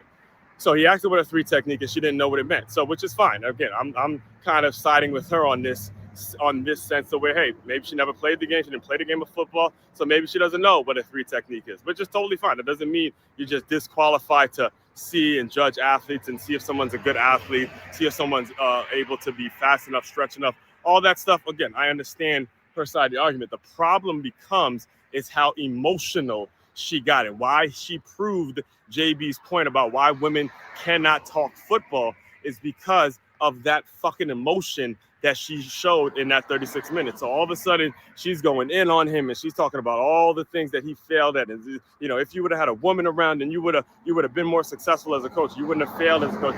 She starts taking personal shots at him on his motherfucking platform. This is what I want you guys to understand. She starts taking personal shots on his platform as opposed to calming down and saying, hey, great, I train football players. I have a network of football players. Maybe you can teach me what a three technique is. And maybe we can combine some of the things you know and combine some of the things I'm great at. And then we could help the overall game. That is JB's point. That is the qualifications to talk football, which is like what the thumbnail says.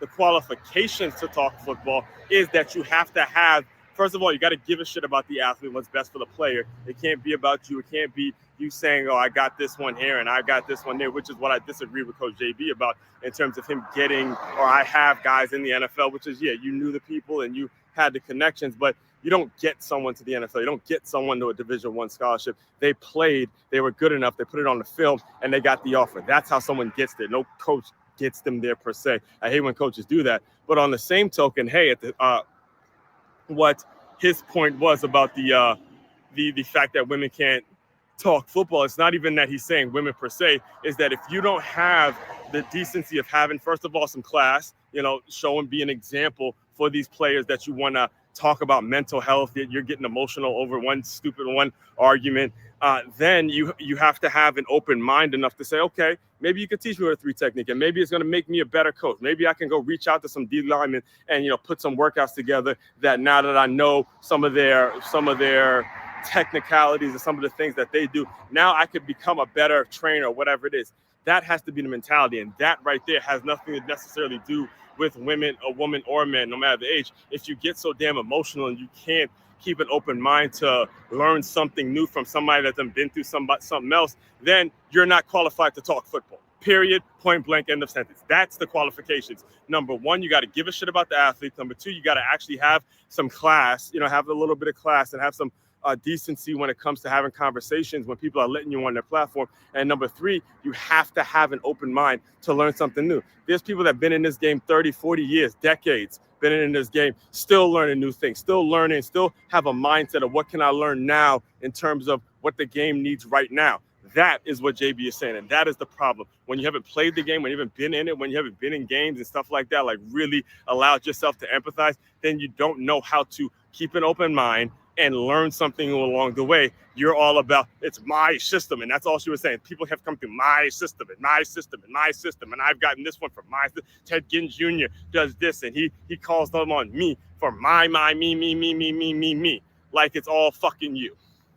That and she proved this point because she got too fucking emotional and she was on his platform. Period, point blank in this sentence. And those are the qualifications you need. It's important because you're going to see a lot of this coming up as the season is now officially here. All right. So all that being said, diving deeper into all these concepts. If it's your first time tuning in, make sure you like, comment, subscribe, share this out to anybody that needs to hear it.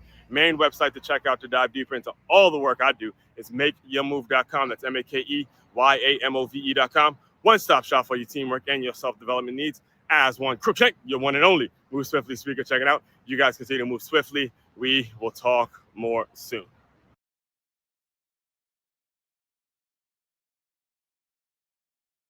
All right, mic check. We're back. Let's pull it up. All right.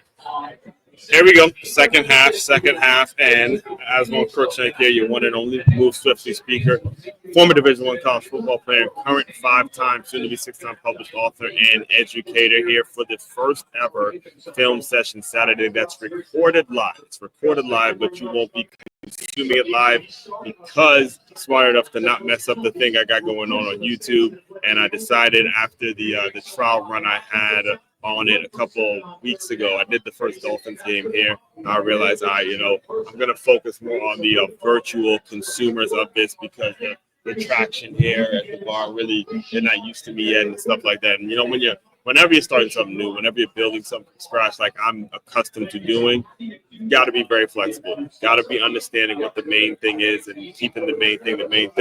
And the main thing for me starting this channel was to eventually ascend and get to the point where I'm doing the play-by-play for college football games, and I can't walk around talking about it, can't run around talk about what to do and hoping it happens without actually putting some material out there and making it so I'm constantly utilizing these tools and utilizing these forms of technology that we have. As far as a recap of the game, it is this. Defense wins championships, all the hype. I mean, listen, the score is 7-0, but if you go back to all off season, we heard Arch Manning, Jeremiah Smith, greatest things to ever walk the face of college football, and we see a game where both of those two individuals are playing, but they have very little effect on the game. It is 0-7. That touchdown was not scored by Jeremiah Smith. That touchdown was actually scored because Ohio State had a short field and they were able to establish a ground game, all right?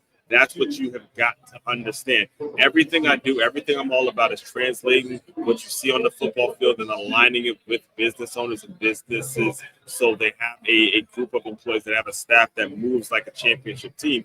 And you build these are two championship level, high level championship contenders, and you see that the priority is about what's going on up front. How is the offensive and defensive lines contributing?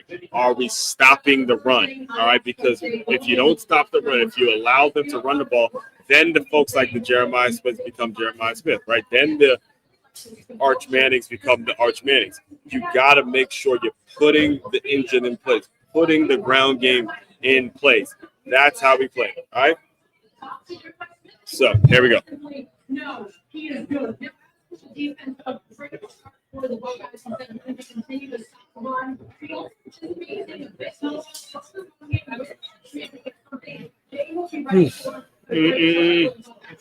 Oh, appreciate it, man. All right, start the second half, start the third quarter. Let's go. And here it is. They're gonna talk about them all day. You're gonna see them on camera all day. But what you're gonna get here when you watch the games with me, you're going to start to see these things translate over and over and over again. Thanks, bro. You're good. There it is again. That's the throw you want to make. And you can live if you're Texas, you can live with that though. You can live with that though if you're Texas. Because it's not going to be consistent and they got a decent pass rush. It's only a 6-yard game.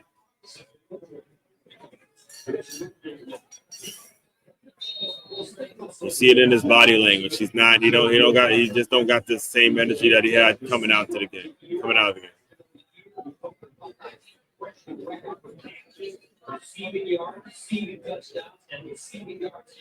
There it is again. Playing defense. Defense wins championships, man. All right, you see these D-lines stepping up. And the thing about a great defensive line when they're playing the way they're playing is it takes playmakers like this out of the game. You see it in the way he's walking around. It's the body language isn't as positive. Over time, the offense is just they don't have the energy. And the thing about the passing game is it takes rhythm. It takes you getting guys involved and figuring out what's going to work. And once you go stagnant, the way here comes the blitz. That's good coverage. Oh. He got away with one. He got away with the hand. He did get away with the hand. But he played it well. They could have called that. It was both. It was two. They're fighting. It was both. I think the reason stuff like that, they don't call it because both offense and defenses were using their hand. He sort of pushed off, and then he was reacting. So if Jeremiah Smith just kind of doesn't push off on that, I think he gets the call. The problem is Jeremiah Smith pushed off too. 3 and out to start. Not the way Ohio State wanted to start that. All right. 3 and out to start. Texas comes out. Great. That was big for the Texas team for the Texas defense to start. What the first half since 2014. All right. Now all the Arch Manning talk. You got your first half under your belt. There's no more excuses. We'll give him that. We'll give him that first half, seeing that, it was his first start.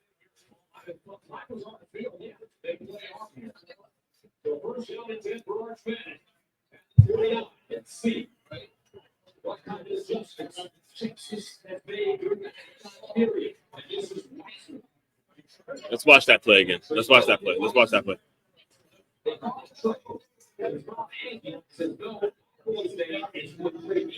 All right, it's a good call, good execution, good job by 54. At some point, running back got to take it north-south, man. There's enough dancing. The running back got to take that thing north-south as he's dancing around. You got to take it north-south.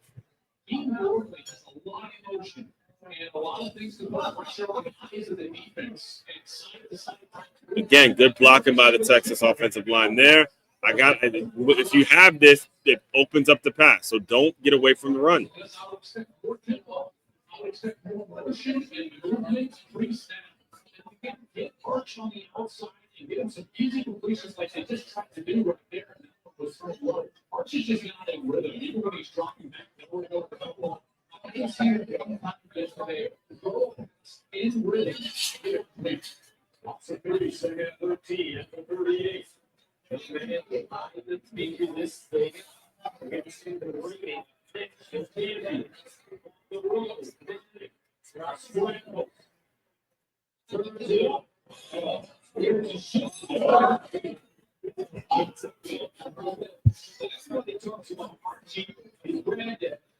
All right, they come with a blitz. Good job stepping up.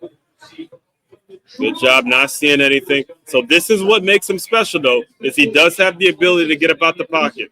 He does have that. So you have that kind of accuracy and that ability to get out. Now you got a problem defending him, all right? Good job keeping his eyes downfield. He's keeping his eyes downfield. He steps up, and then the speed. That's a good play.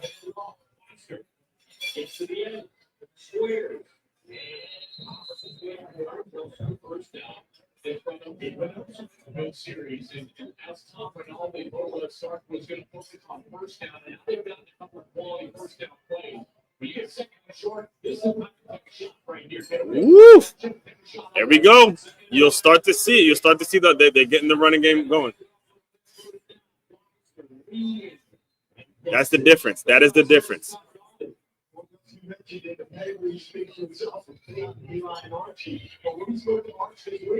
He said, please give my mom and Helen some love. Track and field, volleyball, and soccer star. That's a solid run right there. Solid run right now. Right now, 1st and 10. And they are about at the 40.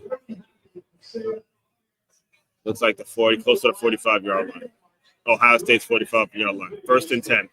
This is big now.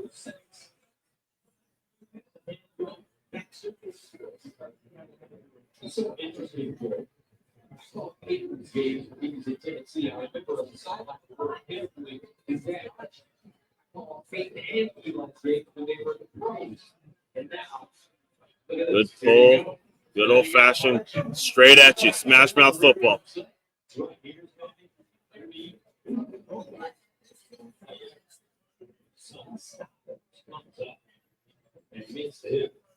On CJ. This is what Ohio State was going to be nervous about, though. They did one of the questions surrounding this. Job, way to step up. Woo! Good solid tackle right there.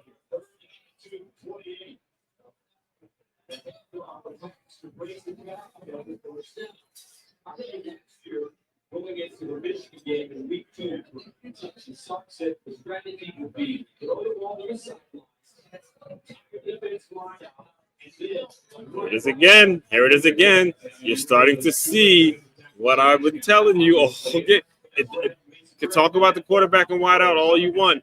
When they start establishing a balanced attack, you're starting to see some momentum swing in Texas's direction now, guys. You're starting to find a little rhythm now. They're finding some openings. Oh. All right, watch this play here, guys, because this is a very unselfish play. I personally, just watch it. We'll watch it. Right here. And he takes, actually, never mind. It was the right decision. It was the right decision.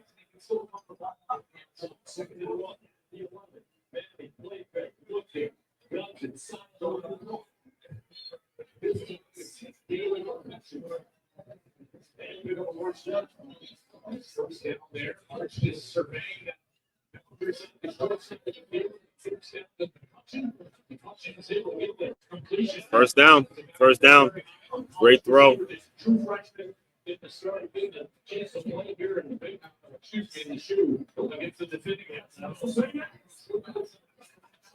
Shoe against the defending national champion. Nice first down. First down.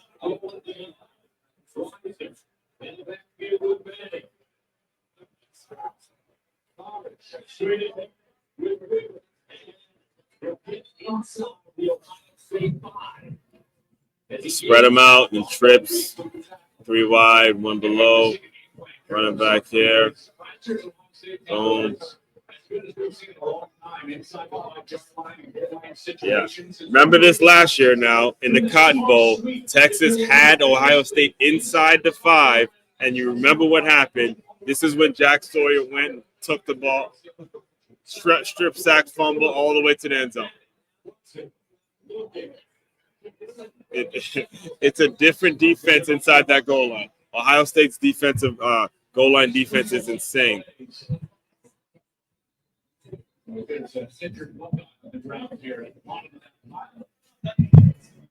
it's hard to move them.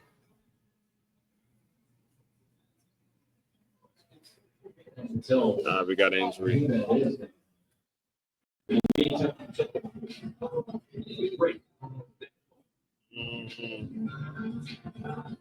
Break a second at some pool party somewhere. Someone really wants to step in. Really good for but that's insane stuff. Totally way too much syrup. And what is that, diet water? I feel like better soda. Ladies. Okay, girl. Stop smiling. Get a coffee.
Here's the third quarter.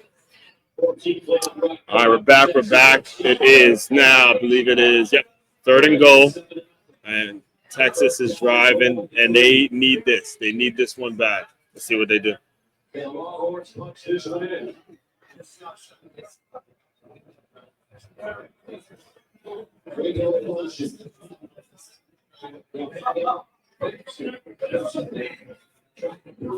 Oh, whoa.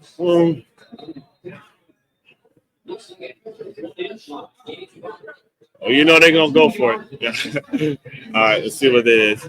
Again, good job at Ohio State defensive line, but second effort.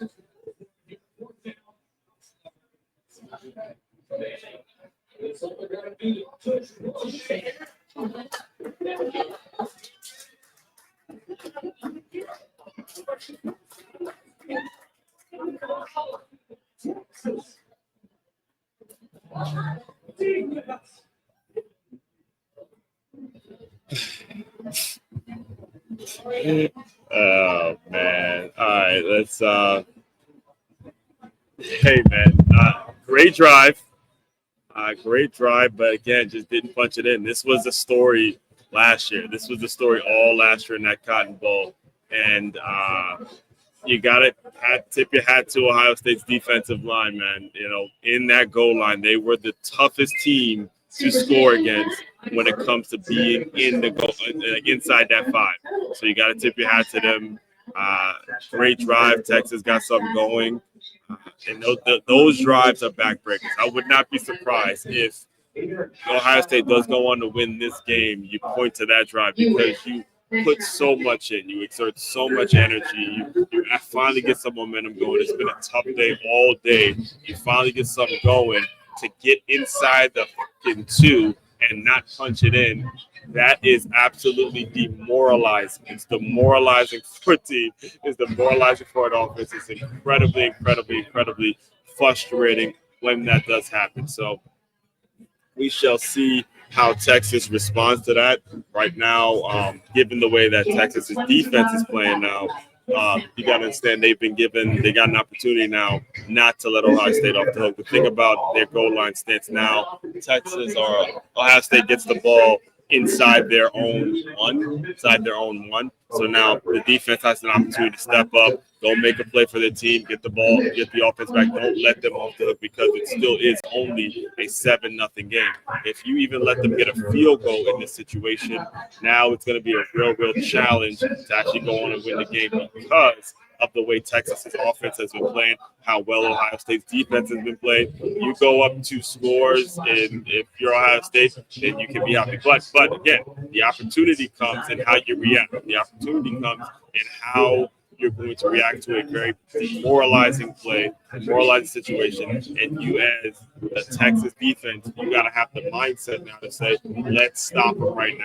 We got them inside our own 5, so don't let them off the hook. Either a 3-and-out, a safety, a big play, a big sack. Something has to go down. Something has to click for the defense of Texas right now, and it has to happen right now because you don't even want to give them a first down in a situation like this. All right?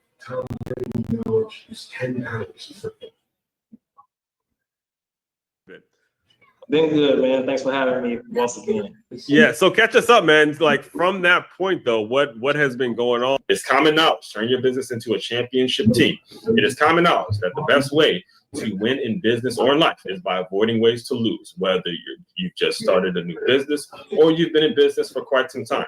There's no getting around the need to hire or outsource certain elements of your organization so things can run as efficiently as possible.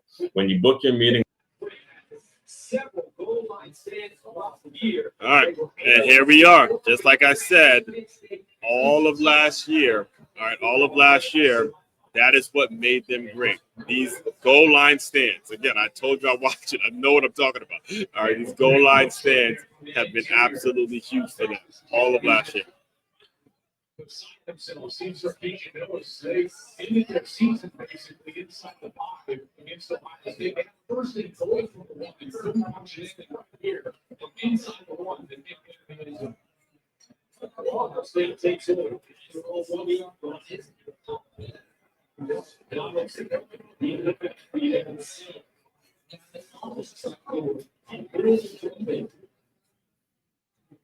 Tell you what. What's so difficult? The goal of this series is just to get a first down and then be a second. And here we go now. 2 first downs.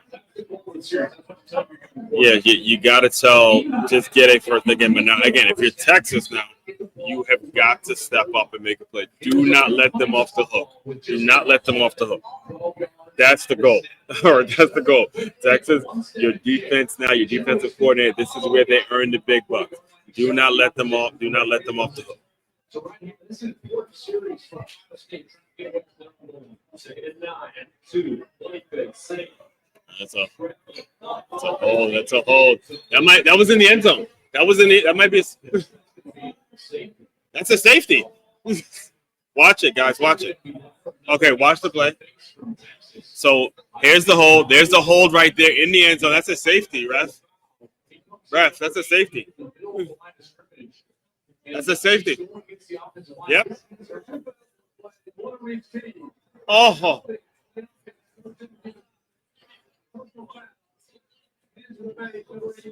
They bailed him out.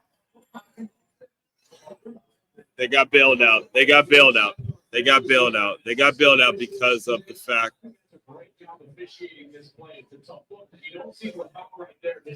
Okay, so it's a. All right, so it's offsetting. It's offsetting. It could have been a safety. All right, let's watch it. Originally, then there's the whole really good officiating from this group. So second down, 2. Sayin. Straight ahead. It's okay. Now the situation is explained. It's not that for your partner. Again, watch that D line. That D line for Texas is playing their ass off. Man, they're playing. 3rd and 9 again. This is a big play. This is big by this Texas defense. They are showing up. Give them credit. Give them credit, man.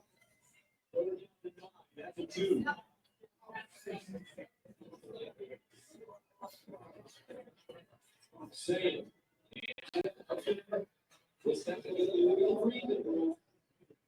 And CJ Johnson with 6.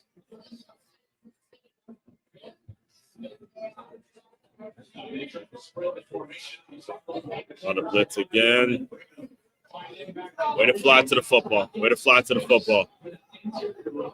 That's a big stop by Texas. Big stop by Texas. Now, hey, listen, time is going. The game is shortening now. All right, 4 minutes to go in the third quarter, and based on the way the game's been going, you're not going to have too many more opportunities if you're Texas. So you got to take advantage of the field position. You got to take advantage. You got to get something going offensively. Just has to happen.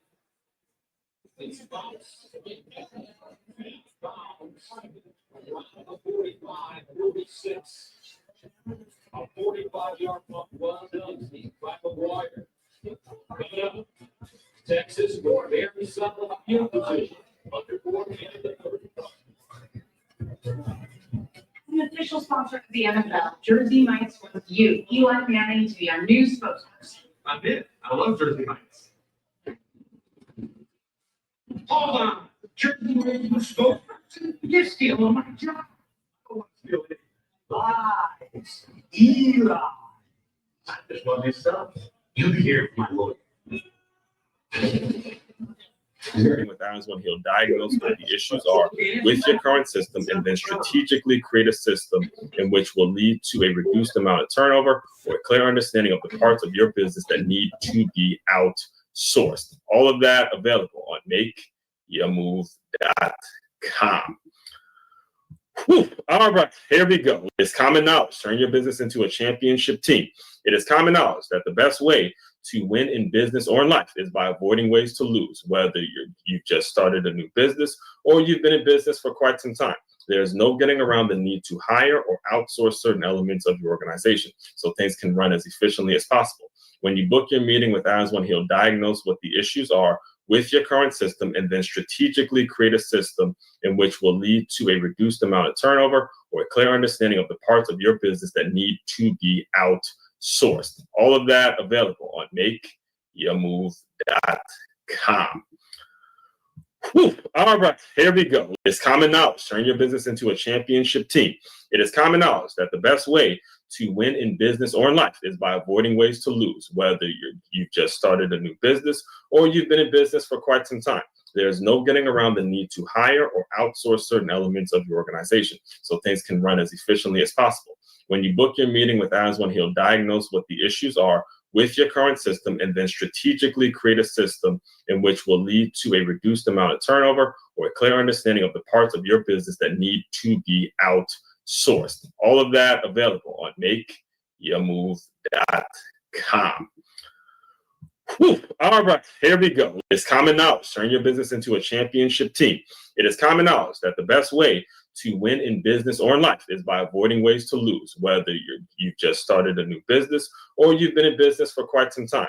There's no getting around the need to hire or outsource certain elements of your organization so things can run as efficiently as possible. When you book your meeting with Adams, when he'll diagnose what the issues are with your current system and then strategically create a system in which will lead to a reduced.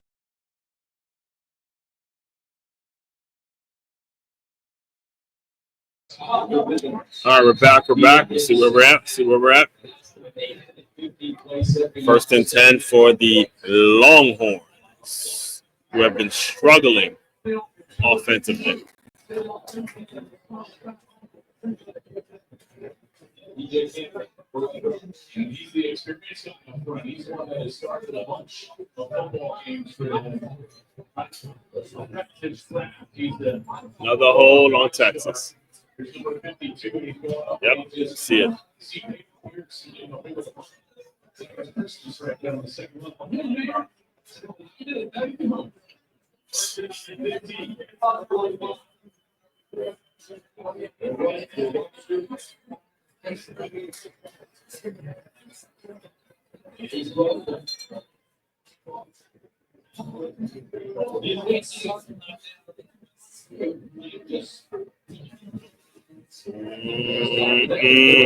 Can't be stumbling. The hole was there. He stumbled. The hole was there, but he stumbled in it. He might have picked up more yards if he didn't stumble. Balance, a lot of the things that you can do from a training standpoint can speak to that. You'll see it show up on the field. Oh. Watch it. You guys just heard the reaction, so let's watch it. Let's watch it up live. You heard the reaction of what just happened. Oh, boy. Oh, boy. Oh, boy. And it was a bad throw, too. He underthrows the guy. It's no. Bad throw. Bad throw. It's underthrown. The guy's covered, and you throw it underneath. That is not going to be good for you, Arch. Not a good start. Not a good start, my man. That's bad. Look at him. The guy's covered well. And even if you were to throw that, you got to put it over the top of him. You can't go underneath.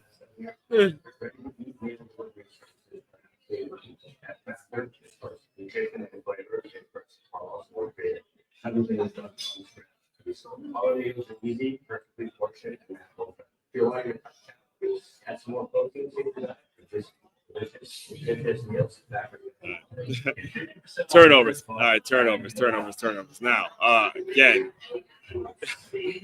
all we do as sports commentators, as folks that watch the game, study the game, believe in the game, we're simply reacting to what we see. All right, we're simply reacting to what we see. What we saw is a player who, before today's game, was talked about as if he was going to be the Heisman, it's going to be the next great thing to happen in college football. He's absolutely not living up to the hype right now. He's absolutely not performing. He's not getting the offense moving. It is not looking good for Arch Manning right now at all. All right, I'm just keeping it all the way funky. Going 3 quarters without a single score when you had the ball inside your own 5 as well. That's a problem. It's a problem offensively. All right, now granted, Ohio State's playing some great defense, but there's no rhythm here, man. There's no rhythm. The Texas defense is giving them opportunity after opportunity after opportunity. If it goes down to it, and Texas loses this game, it's going to be a rough week for Arch Manning. I'm just letting you know right now. Just letting you know right now. All right? He's got to redeem himself now. He's got to redeem himself right now. There's been a lot of talk about this. A lot of talk with this. Anderson makes it easy. That need to be outsourced. All of that available on makeyourmove.com. So most business owners are not. Next thing, if you're like that's able to do certain things, they're talking a little bit. I won't say talking, but they're physically in shape and they look like they're actually work out and they commit to it. You can ask them based on how they physically look. Hey, what do you have a shaker bottle yet? Do you have this? Do you have that? You can or you wouldn't even start with just selling them the stuff. You would just start by, hey, where do you work out? What gym do you normally go to? Do you like CrossFit? Do you chat them up and get a little idea of what their workout, what they like to work out at? Because you see they obviously do something. And then when you draw them into the conversation, then you go, yeah, I got a shaker bottle that does this. You know what I'm saying? So you got to make sure you've already picked up on the nonverbal cues, which is they're in shape, they look good,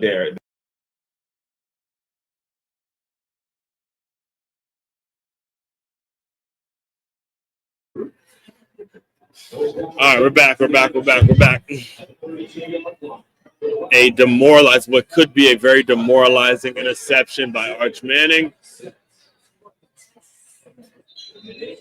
We'll see what Texas defense does again.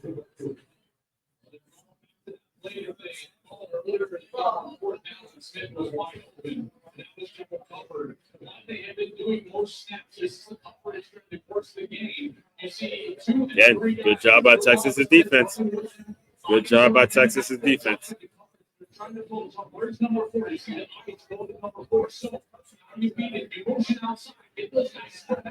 they just run a little drop on the middle.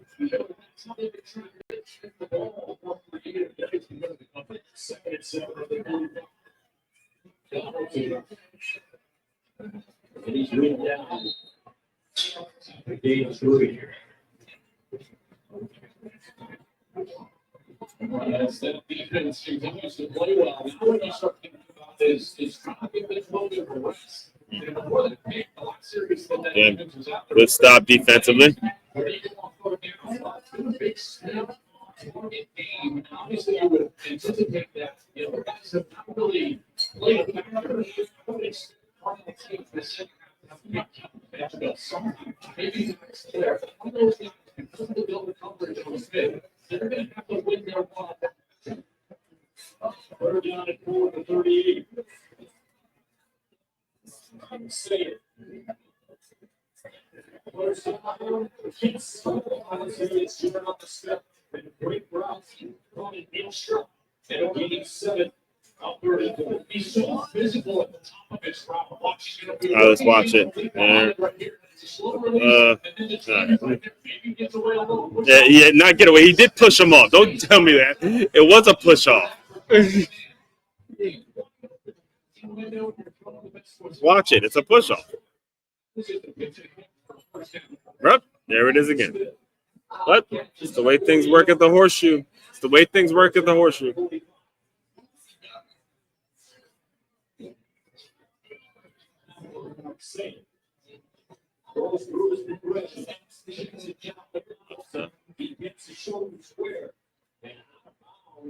A yard and a half short first. I think this is a big deal. All right, so watch the receiver up top. Immediately goes and blocks. Good job, 1-7. So these young guys are they got to fill that production, get those. West Virginia was an HVAC and the running. So he's got that. He knows that football. He's been a receiver before, and they saw that they took advantage there on the last play. Only 2 catches in his career. And one touchdown. Takes us to the end of the All right, we got fourth quarter now. Fourth quarter. It's been incredible. Been a fun time. We got fourth quarter though. Let's do it. They're moving around fairly healthy. They're not kind of dragging around and stuff like that. They just have energy. All right. So that brings me to number 2. So so we get now that we're clear on what the first thing is you got to understand. Then you got to do number 2, which is know your. All right, saying it as bluntly as I can. You got to know what the hell it is you're talking about. You got to know your product inside and out. Inside and out, you got to know your product. All right. Know your. Introducing yourself is first and foremost. My name is Aswan Crookshank. I am your one and only Move Swiftly speaker, former Division I college football player, and current 5-time, soon-to-be 6-time published author and educator. Created this whole brand, this whole business, this whole concept, this whole philosophy, this whole mindset. That's all about taking the innovative teamwork lessons that you learn on the football field and aligning them with businesses and business owners so they have a staff and a group of employees that moves as cohesively and as progressively and has the same mentality of a championship high school or youth football team. That's what we do over here in a nutshell. Let me just get through a few announcements real quick, and then we will let me get through a few announcements real quick, and then we'll get right in to what we will be discussing today. We will actually be going. So this is the article. Make sure you follow me on medium.com. It's medium.com/@MoveSwiftly. This is the article that we're going to be going over today, where there's going to be some excerpts from this very book. Again, all about Jim Weber and how he was able to build or research, bring back the whole Brooks running culture. Cannot wait to dive into that with you all in a little bit, but let me just get through very quick announcements so you guys. With Uber Eats. Just simply go to makeyourmove.com. That's MakeYamove.com. The shop now button, you can go and purchase books. The workshops are right there available for you. We could talk about a payment plan, a payment structure, however you want to do it. All of that is available at makeyourmove.com. That's MakeYamove.com. Just simply go to makeyourmove.com. That's MakeYamove.com. The shop now button, you can go and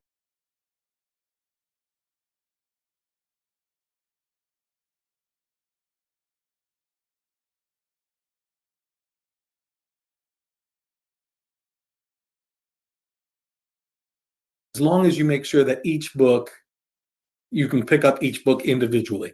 Exactly. That, I mean, I give all potential aspiring authors that same advice all the time. Write your next one because, you know, the one is going to be tough to sell, but the minute you find your tribe of people, if you have the next one for them, they're going to keep coming back for more and more. As long as you make sure that each book. Now, one of the terms that I have here that we have over here in the Move Swiftly world is the term wintrepreneur, like a person that has a mindset of an entrepreneur, but has been blessed enough to have a job that's paying them every 2 weeks, and they've aligned that job with their entrepreneurial vision. 60% of having a winning company is luck. It's just luck. Right. Starting a company is a 6-sided die. You throw it and you hope to get 6. Now, if you're really smart, maybe it's a 4-sided die. Right. And if you work really hard, maybe you get to throw the die twice. Right. But it's still All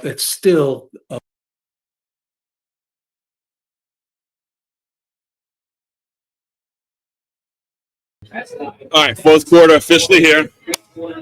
This is where we separate the champions from the chumps. All right, who's finishing out the game? Who's playing a full 4 quarters of football? First time, oh God, they put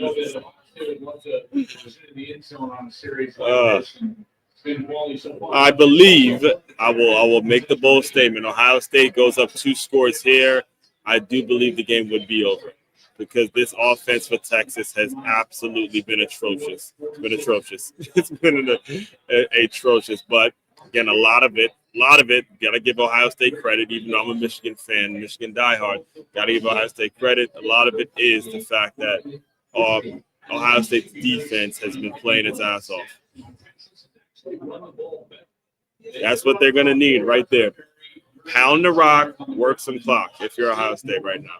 And you probably, at this stage in the game, I do think they're going to be able to stick to the run game and try to generate, try to beat up some clock and punch one in. So this is big. Texas, they got to do what you've been doing all game, and it's a lot easier said than done. That's the problem. That's why it's 4 quarters of football. At this point, are you going to be the one that actually can last all 4 quarters?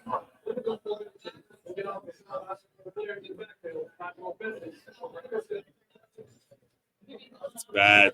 Bad Ohio State. That's bad. That's a bad deal. I mean, you're driving, you're getting it, and then you get a mental penalty like that causes a big, big problem. Okay, that's a bad penalty. And it's just shitty timing, too. Really bad timing for that.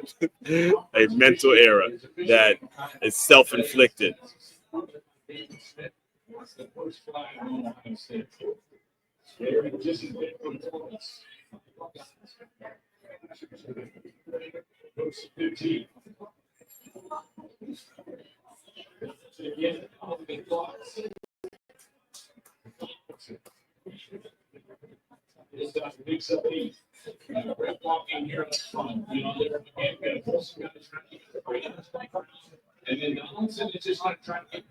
Oh man! All right. They don't stop. If Texas does not stop the run, it's a wrap. If you don't stop that run, it's a wrap.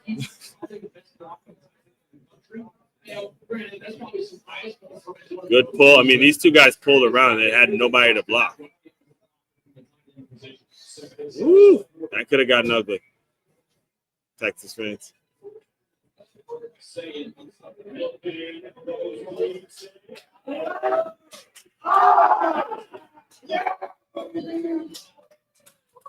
You just saw the reaction.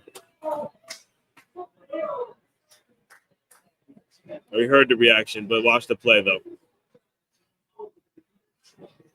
And this is now, okay. First of all, the ball was underthrown. But at the same time, great adjustment by the wide receiver to make sure he gets the ball, he gets the catch, and score. And that could be the backbreaker. Unless we see something miraculous happen with this Texas offense, that could be the dagger. That could be the dagger.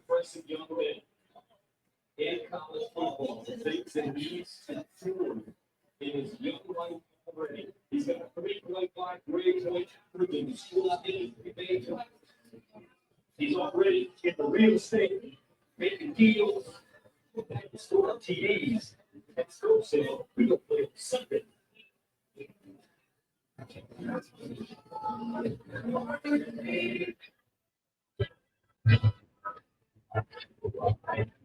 Like you just mentioned, or even to the athlete that comes out of college and makes millions of dollars, you start thinking you know everything there is to know about the world, and eventually that begins your downfall, folks. I'm telling this for a reason. You cannot.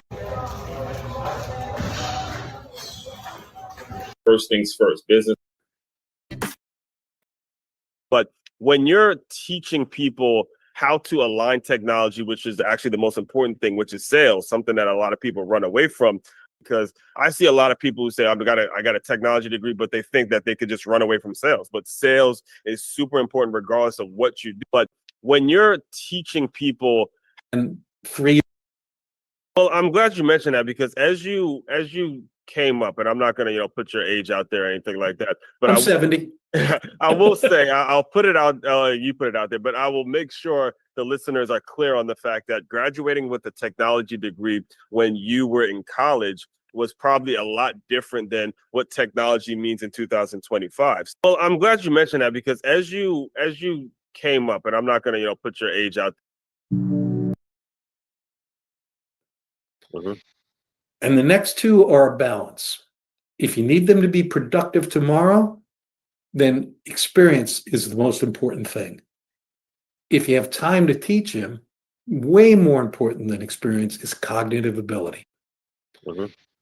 And the next two are a balance. If you need them to be productive tomorrow, then experience is the most important thing. If you have time to teach them, way more important than experience is cognitive ability. Mm-hmm. And the next two are a balance.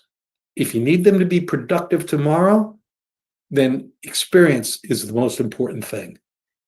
If you have time to teach them, way more important than experience is cognitive ability. Mm-hmm. And the next two are a balance. If you need them to be productive tomorrow, then experience is the most important thing.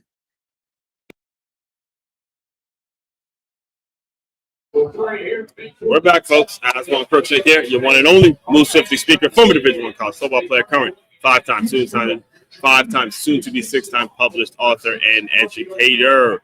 Breaking down our first ever college football film session Saturday, where we break down the things that go on in the college football world or football world in general to businesses, so they have staffs and a group of employees that has that same mentality, has that same approach. We're watching what could very well be the demise or L for the number one ranked team in the country, the Texas Longhorns. It very well could be it if they don't get something going now. I mean, they need points right now. They need points. Shut out for a whole 3.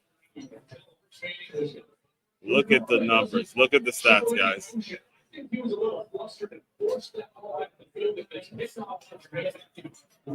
You need something, March. We need to see something, March. We need to see something, March. Okay, we need to see something. Look at the stats. Oh, my God. Those are abysmal.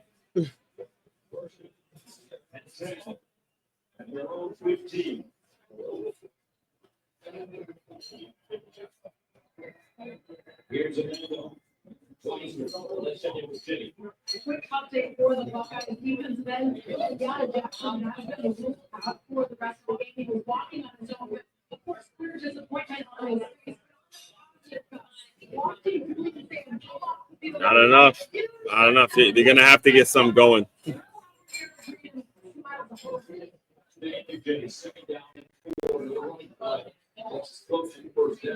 I'm not saying that was a second touchdown pass. His first was big. Then it basically just information to you. Texas. 87 yards.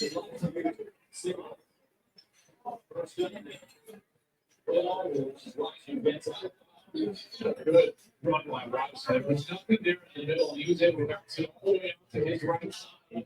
Shows you some of that speed. Good decision here by this running back. Good blocking downfield by that's the wide receiver 13. Yeah, based on the way they're calling the game, it does not look like they have a lot of confidence in Arch Manning.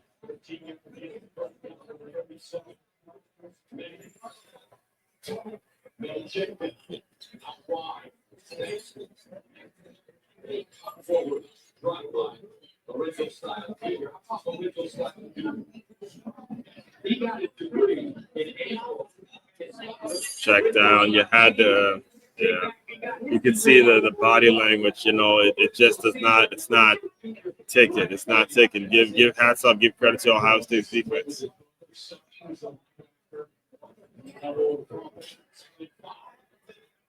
Good pickup. You see that play. That play. Watch it. Watch the running back on this play. Watch the running back block this blitzing backer. Watch it. Right here. Big boom. Good job. And that opens it up.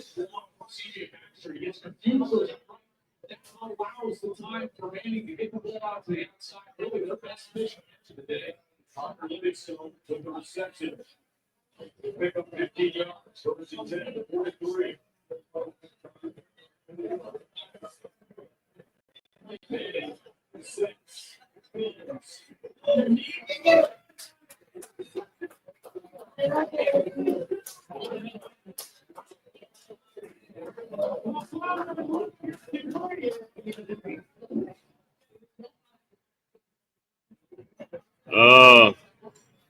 Between the pressure and the decision, or it could have been both, but both the pressure and the decision led to that interception, guys. It was the pressure that was on them, but also the decision was not, because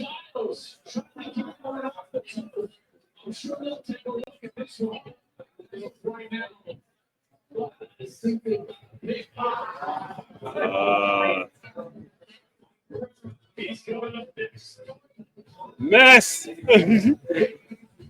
AT&T, we guarantee our happiness. So you can watch the game together. All right. So it wasn't a pick. You see it hit the ground right there, but still a very dangerous throw. One of those throws that you just can't make. And the reason he makes it, though, again, that D-line created pressure. The D-line made it so he couldn't step up in the pocket the way he wanted to. He couldn't make the decision the way he wanted to. And he couldn't allow the receivers to open up the way he wanted to. So it's important now that you see these things and you explain these things, because it started with what we talked about, what we've been talking about all game.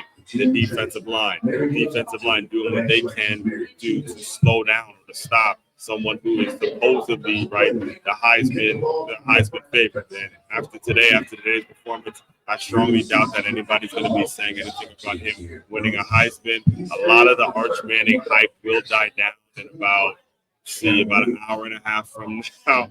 All that hype will die down in about the 40 minutes. And that's the way the game works, man. It is a performance-based business. It's the ultimate meritocracy to where it doesn't matter what your last name is, doesn't matter who you know, how much money you have, what people say you can do. You've got to perform.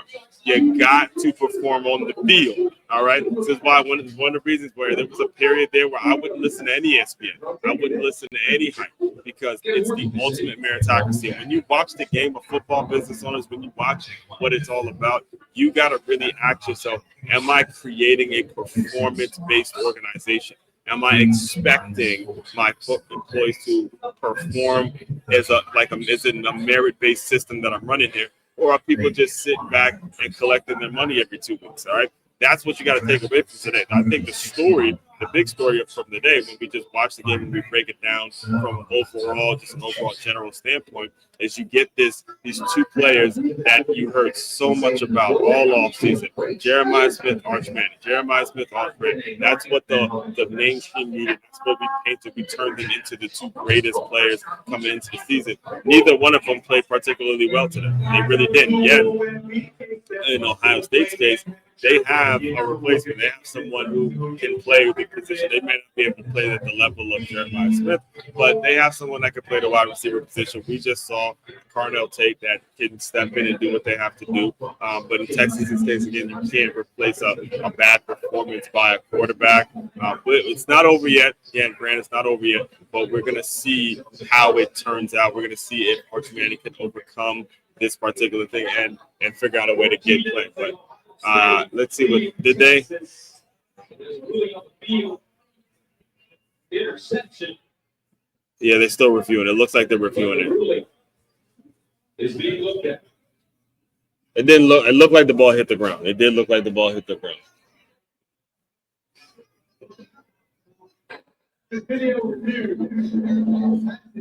Incomplete pass. Incomplete pass.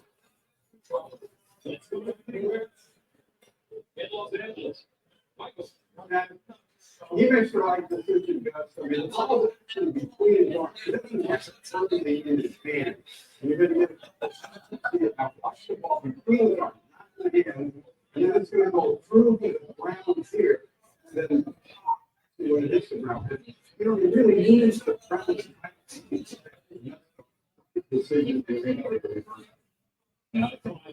But still not a good throw at all by Arch Manning.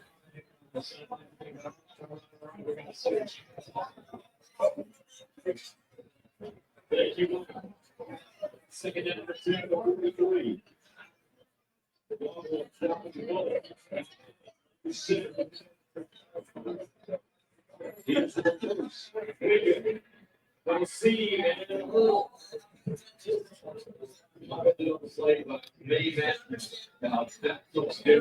You see that speed right here, the burst and the explosiveness.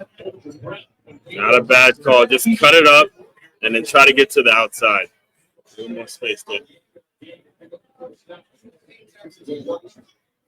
If you're going to take a shot, it has to be number one. Because he can get over the top of the defense. Then in those specialty plays, you start looking at those lower horses like we just saw. So wide receivers and the screen game, they got some speed over the players as well. The creativity, emotion, and movement, you just start to come out of this offense. They've been way too sick. Great.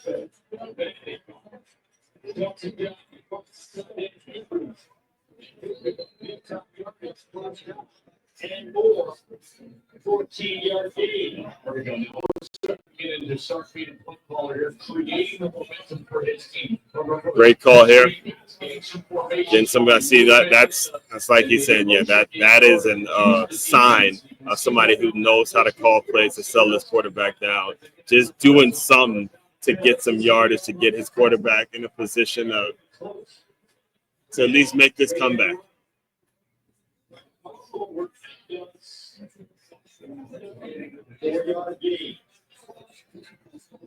That series, Sonny Stifle had not been in the game. I believe he was in the 10th on the sidelines being looked at after that review. And now back in the game, the captain of this defense in there with a block up. Send down in 6 after 12. There it is again. This is where Ohio State makes it made them the national championship champions a year ago. Inside this goal line, they play football.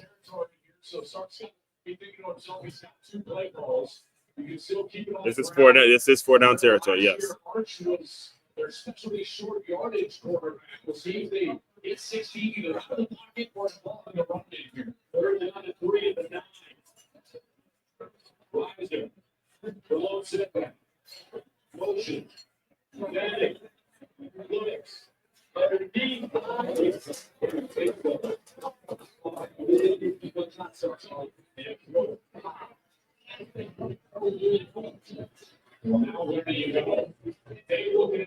Look at it. Look at how that is just not acceptable. That's a bad throw. Again, this is because the guy's there. You got to get it up. He throws it at his leg.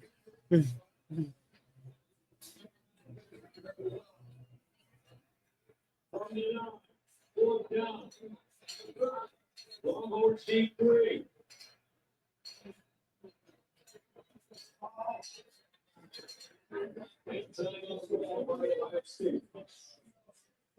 We'll take a break. 4-3 coming up.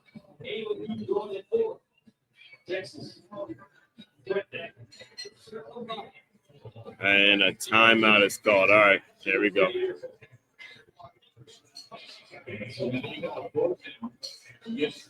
All right, analysis here. To me, this honestly looks like the ball game. It looks like the ball game. Looks like the ball game. And just so we're clear, I'm seeing the play a little bit before because there's a little bit of a delay. So if it looks like I'm distracted, it's only because I'm seeing what actually happens, and then I'm watching this and then reacting to it real time. And it's possible based on, again, this is the first time I'm doing it with the live game, so I may change this format a little bit. So it's just me locked in on the game, and I'll talk you through the game. But we'll see how this show goes. So. Let's see how it goes. He can run it, he can throw it, give him the choice. Texas going for 3. 4 down to 3 in the 9.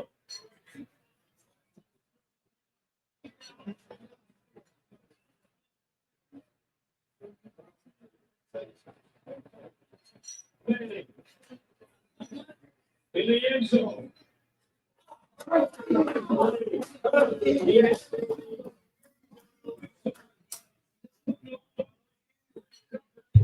watch it. You have this slant is wide open. Number one is wide open. Number one is wide open.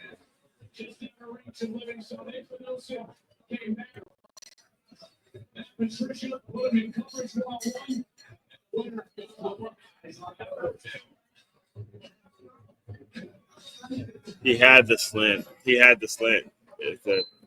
It's going to be a tough film session for him tomorrow when he watches this, because the slant was wide open. It was wide open. Just hit the slant. You get the guy in the end zone. You got to throw that inside.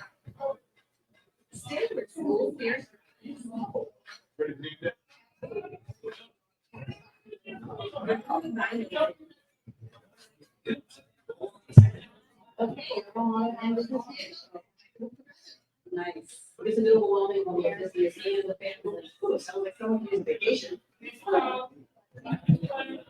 Actually, a lot. Hi, they come up to you. What's happening at Papa John's? All right. Jeez. All right. So as we're getting down to crunch time, it looks like if Texas, the only way I can see Texas actually pulling this one out is if there's a turnover on defense here on this drive.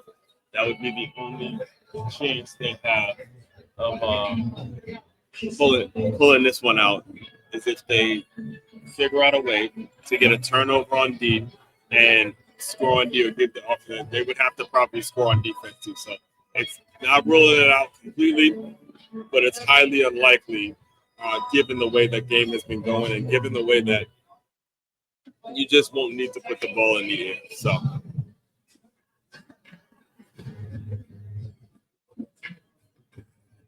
Get up to 22 hours of that. Hold on.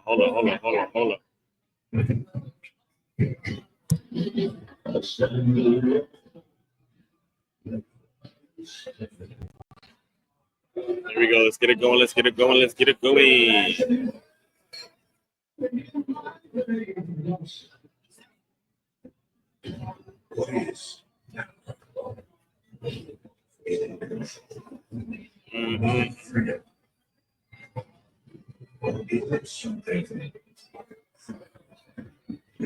If you have time to teach him, way more important than experience is cognitive ability. And the next two are a balance. If you need them to be productive tomorrow, then experience is the most important thing. If you have time to teach him, way more important than experience is cognitive ability. And the next two are a balance. If you need them to be productive tomorrow, then experience is the most important thing. If you have time to teach him,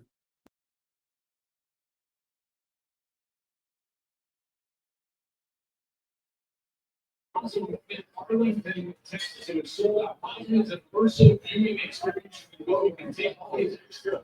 And you see, it's almost like IMAX theater, where you get to go and experience it. You can feel. All right, here we go. We're back. So, Texas, you see, shout out to you guys sold out. There's spectators right now.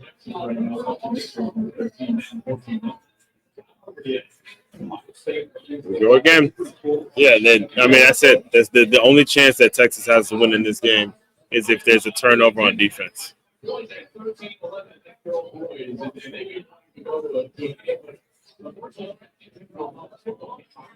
nice.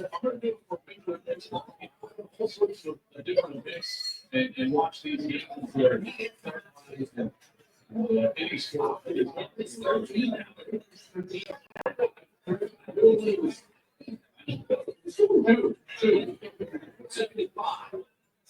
14.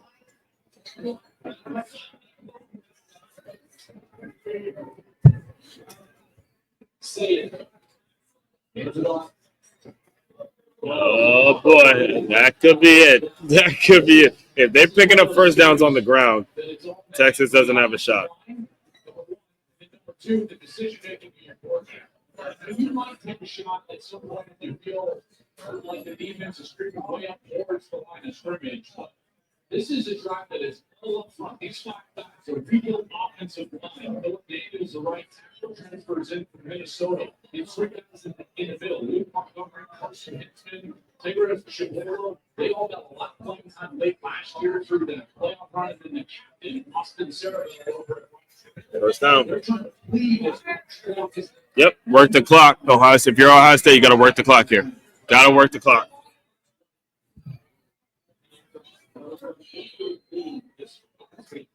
I think that the show would maybe be this nice announcement here from David Smith, but I think if you were to ask my I think you just say we just want to go up there and get it. To answer your question, as you said, is this world of we think about our football. This would make Ohio State the clear number 1 team in the country. If they're able to close the next 6 minutes. First down and 20. Julian Sayin.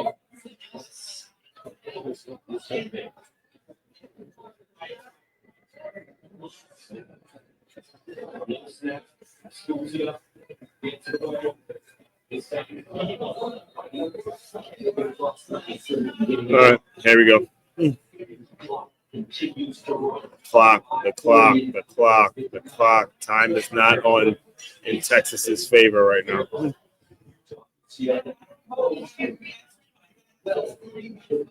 Well, it's not a big school. It's a local school. Well, or even different to that. But this is a game. I can't wait to watch I'll transfer from Tennessee and quarterback at UCLA. We've been in these games for a long time, but how are we going to have to hear a lot about Utah? 19-12. Say it. Jeremiah Smith.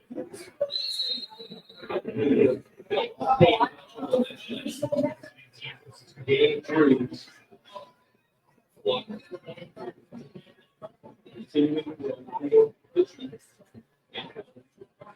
And now they're just managing with these play calls. What you would not want to do is put Julian Sayin in a position where he's got the middle of the field. Yep. 2nd and 19. They got to give him something easy. Any ball that sails over the receiver has a chance to be turned up. So it's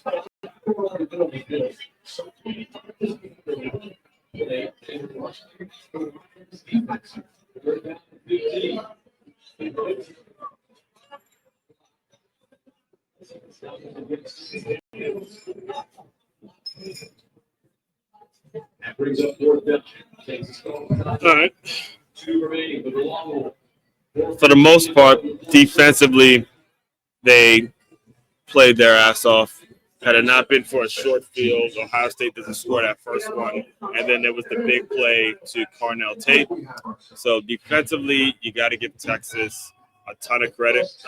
I don't think that if and when they go on to lose this one, it is going to be the defense's fault necessarily. And one thing about football teams, and especially at this level, football teams, it can be like they're two separate teams, the offense and the defense. Right? And defensively, you're going to go into that film room in Texas and you're going to say, hey, look, we did what we needed to do for the most part, came up short as a team. But what we can all see and what the takeaway, what the story is going to actually be.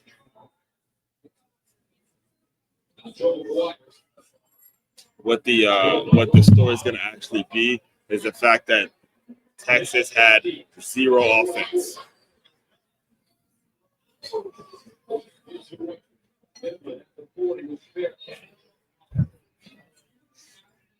All right, so here we go. Now, I mean, they can't run. They're out of the position where they can run the ball. So now we're gonna see if Arch Manning if he's what they say he is, and it doesn't look likely. I mean, that was a bad interception he threw there. Another bad decision that he made, even going into that the play before. If you can remember the play before, he had a guy open enough. He threw it at his leg. The play there was a guy in the slant that he could have hit. That would have been a touchdown. He missed him. It's just been a rough day in the office. But, hey, it's still early in the season, and we will see what happens. We shall see what happens.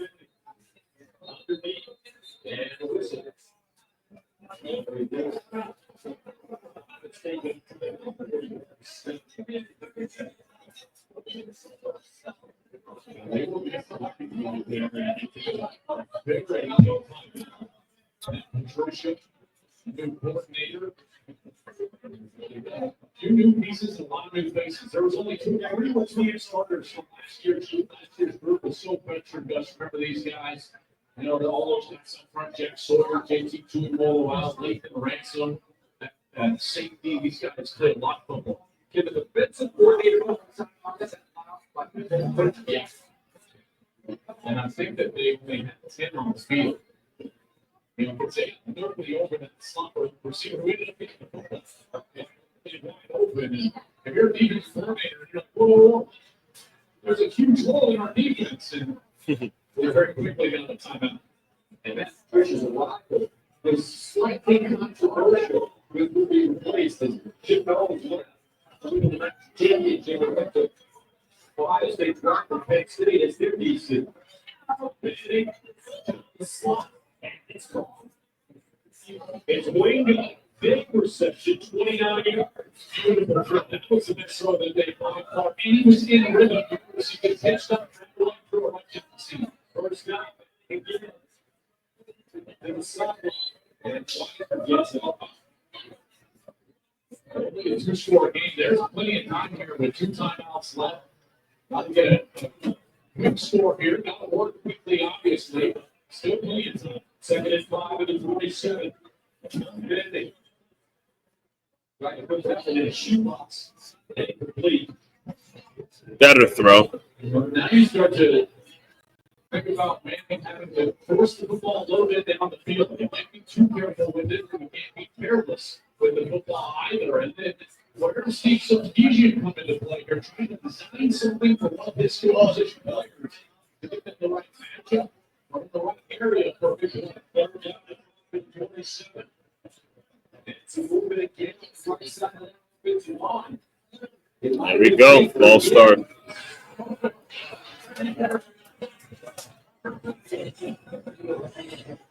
Their third full start today. The crowd has been electric. They've been on their feet. It has been loud. Here's the right tackle, 73, Brandon Baker. There's that rock back in his stance. Now back up 5 yards. Third down and 10 at the 32. Obviously, 4 down territory to the Longhorns.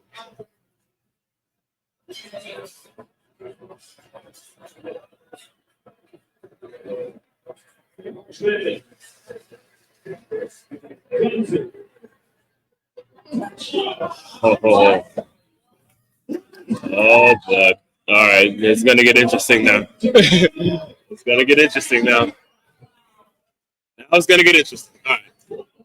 I'll let it play out. Then I'll comment on it.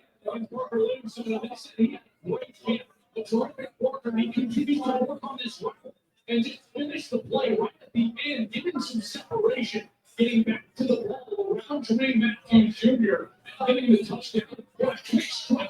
Wheel route here. Great placement. To me, it's a great throw, yes, but also the play call in that situation was another great play call. So now they need a 3 and out. Texas needs a 3 and out, or it's a wrap. Longhorns with 2 timeouts left. Ohio State with 1. This is not that during the summer I was doing a lot of prep for is this Marker Livingstone. Can we take another look and try to confirm this in replay and just make sure you have control of that? It looks like a time of there was a little shift. It's a catch, man. I think they're going to take a further look at this. So remember, let's go back to the control and then the ground you make the catch. Oh my! It's a catch. That's going to be talked over time. See, they're making another look. That's going to be as far. No. What are your thoughts? Yeah, we're looking at it here. So listen, he has firm control when he gets to the ground. The one thing is when he turns hold of the ball, there is some movement there. And I think he's been surprised if they go overturn it. I'm not. What's interesting is that first hand he's got control with is his right hand. As he rolls over, the hand comes off the ball and it's under the forearm and wrist. That's going to be really, I know it's ticky-tack, but it's so ticky-tack. It's so ticky-tack. It really should be a catch. It's a catch. Stop. They might turn this. Just want to remind everybody who's officiating this game. I've said it several times, just so you know, it isn't SEC and SEC people. So this is being looked at in Birmingham, and Arch is trying to help those guys. It's a catch.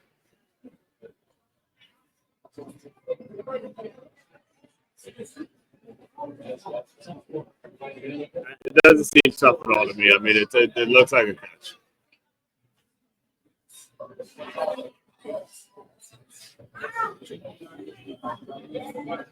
And it's a giant. They needed a score in 2 possessions.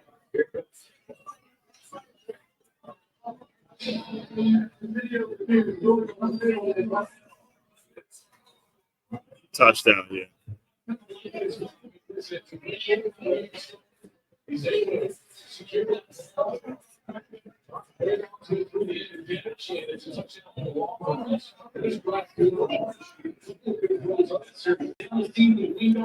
right. I mean, if there's anything we learned is that yes, there's something to look forward to as the season goes on when it comes to Arch Manning, because you see these flashes and you see him make a play like that. And defenses play a little different towards the end, but you do see him make. It was a great throw, really accurate throw.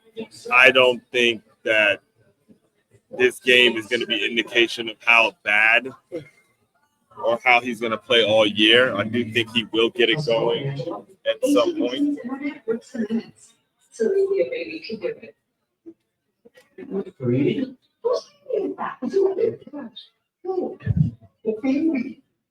Why is there a baby in here? We're saying that.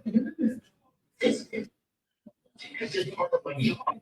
It's not part of your shit. I know. If you are in the West Palm Beach area, and you are interested in boxing lessons, be sure you get in contact with me. This is what you're going to be looking like right here. You're going to be looking at jab, cross, jab, cross, jab, cross. Going to be moving around. Bang, bang, bang, jab, cross, jab, cross. All right. Simply go down here. You can pick what time works for you. Come out for a free session. And if it's something that you want to move forward with, we can discuss what your options are and all that kind of stuff. Next thing, if you are in the all right, here we go. They're back. 3 and out, or the game is over. Plain and simple. That's what it boils down to. If Texas does not get a 3 and out here, the game is actually over, because then they're going to have to start burning their timeouts, and start burning your timeouts in a situation like this. You kind of run out of time, but they do have a shot if they can get a 3 and out. 30 rushes for 89 yards, 3 yards in parity. They're going to be asked to close this thing out and when it gets the opportunity arises for that level, trying to make a crucial forward, making this very first start, looking at Julian Sayin.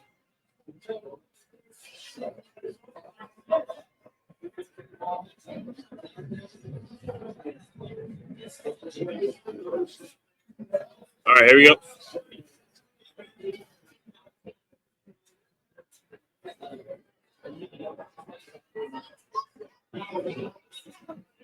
All right. Let's see what they do.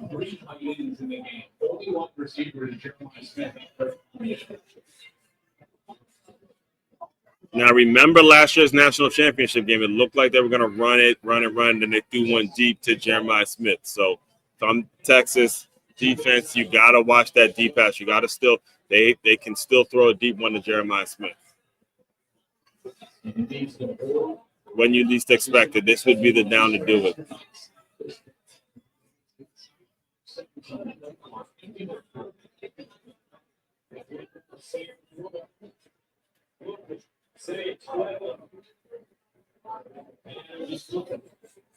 Wise decision for Julian Sayin. Yeah, but that stops the clock.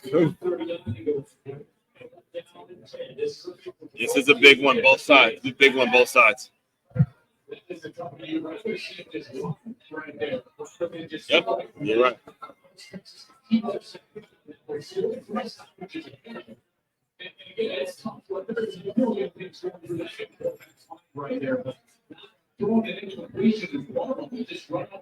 All right, you just stopped the clock. See a situation like this, not a good decision because he stops the clock. Run, take the sack yourself to make it so the clock keeps running. Football IQ. Oh my goodness, what a tackle. What a tackle, 2-9. Watch it here. It's coming. What a tackle, kid.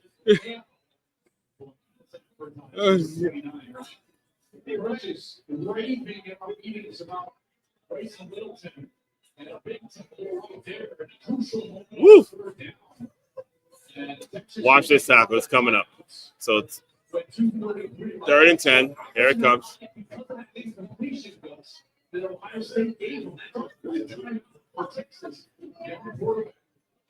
Yep, that was a bad mistake. Good. You see that tackle right there? That was huge.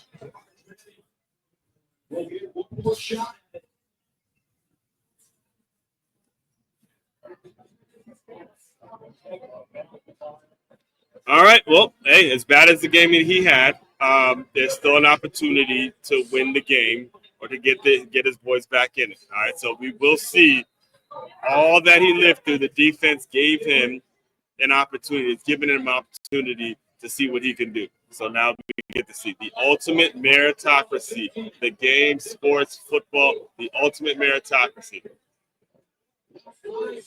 He will have an opportunity to see what he can do. All right, here we go. Here we go, baby. 2 minutes, and let's see what he does.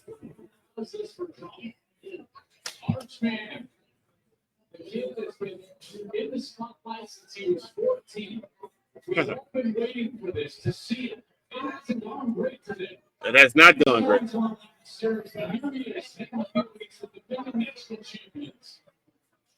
his first start on the road.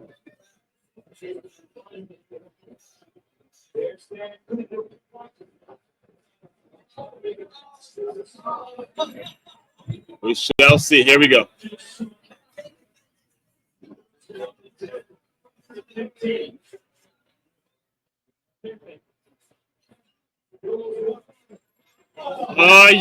That's a bat. Get the ball down. All right. I gotta stay focused. You guys are seeing the delay here. But watch this throw. You gotta step up and deliver a pass. The pass rush is getting to him. I would not be surprised to see them start to ratchet up. Second down to 15.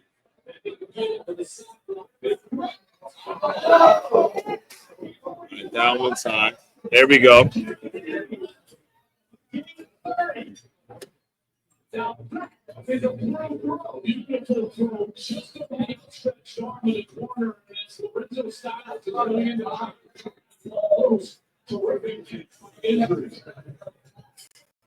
All right, as bad as that though was, watch this one here coming.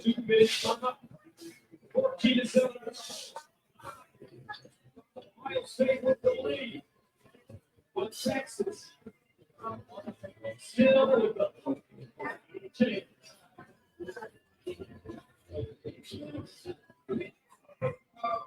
All right, it's getting interesting now.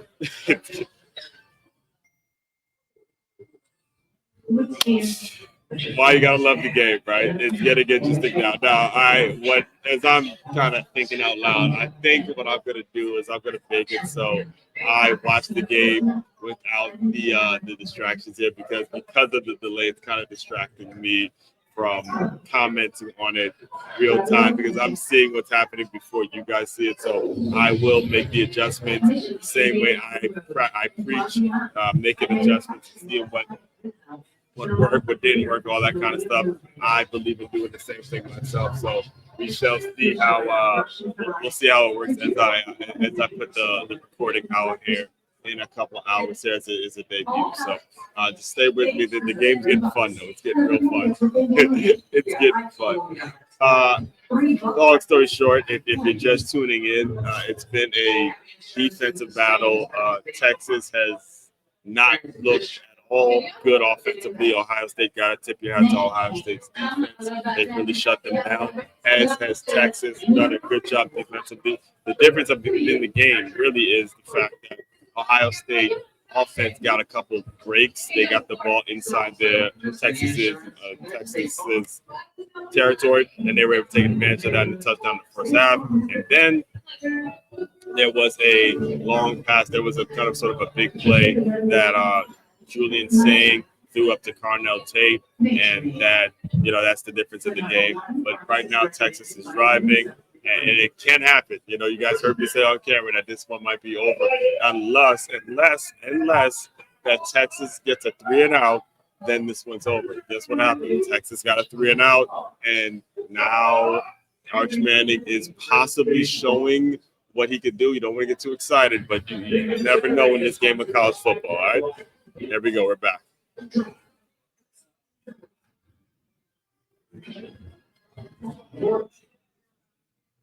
It would have been mostly a defensive game. They started fired up right now. All right, we shall see. We shall see. Here we go. It's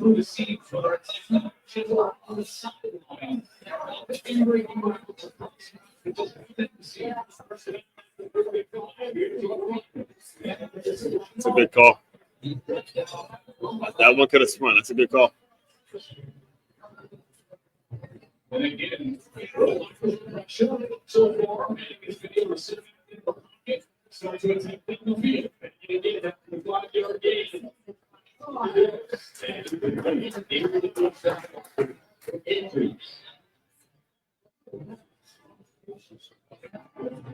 Third down and 5. Forward out territory. You got 2 in your pocket. So if you're the quarterback, You know, force the football, and then running option here, in particular, if you start running through the seams, the quarterback plays. Texas with the top left. Trips at the top of your screen. Avery was up the end of the block.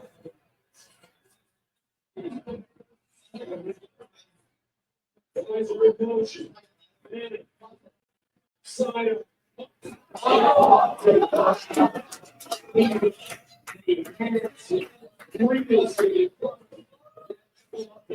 In his hands. The shit hit him in his hands. He had all sorts of room in front of him. This ball's got to be thrown out. Really tough catch. Nah, it's bad though. Bad though. He was a safety just trying to recover. Mistake in all four. They got to convert this for the drop.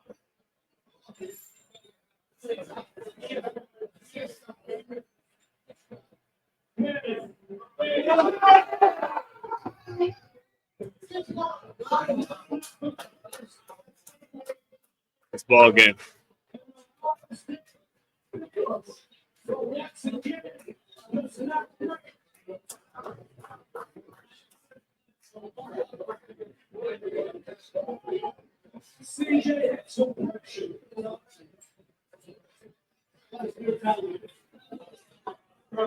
Let's watch it again.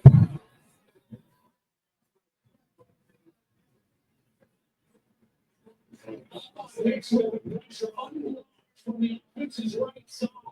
Here's Hicks. Here he is. He's just going to straight through. This right side of the tackle never gets out there. Right. He's trying to face a man, and Manning showing them trying to strike deep in the first place. But he gets it out. Andrews makes the catch. It's short. And the Buckeyes come up with another 4-down stop. All right, so it looks like that's it. It was, I'll say the game did measure up to the hype. It was a good game. If you're like me and you're a defensive guy that always is preaching stopping the run, pass rush, making sure that front seven is where it needs to be, that's what is the difference of the game, right? The difference of the game is the fact that Ohio State was able to get pressure on him when it was crunch time. Also, you got to understand they were able to control, for the most part, Ohio State's offense wasn't great, but they were able to control it well enough or play well enough to put in 2 touchdowns and end up coming up with the game by playing defense. And that's front team work. That's front seven work. Both Jeremiah Smith and Arch Manning, they were really not factors in this game in particular. All right, so again, we're going to clean it up. We'll see how this recording went, see how everything went, and we'll be back here next week. I haven't decided which game I'm going to do yet, but it will be one of the games, maybe at this location, maybe not. We'll figure it out as we go. So all that being said, it's been a pleasure. It's been a blast. It's been something great. Main website to check out to dive deeper into all the work I do. It's makeyourmove.com. That's MakeYaMove.com. It's your one-stop shop for all your teamwork and your self-development needs. As one Crookshank, one and only Move Swiftly speaker. Check it out. You guys continue to move swiftly. We'll talk more soon.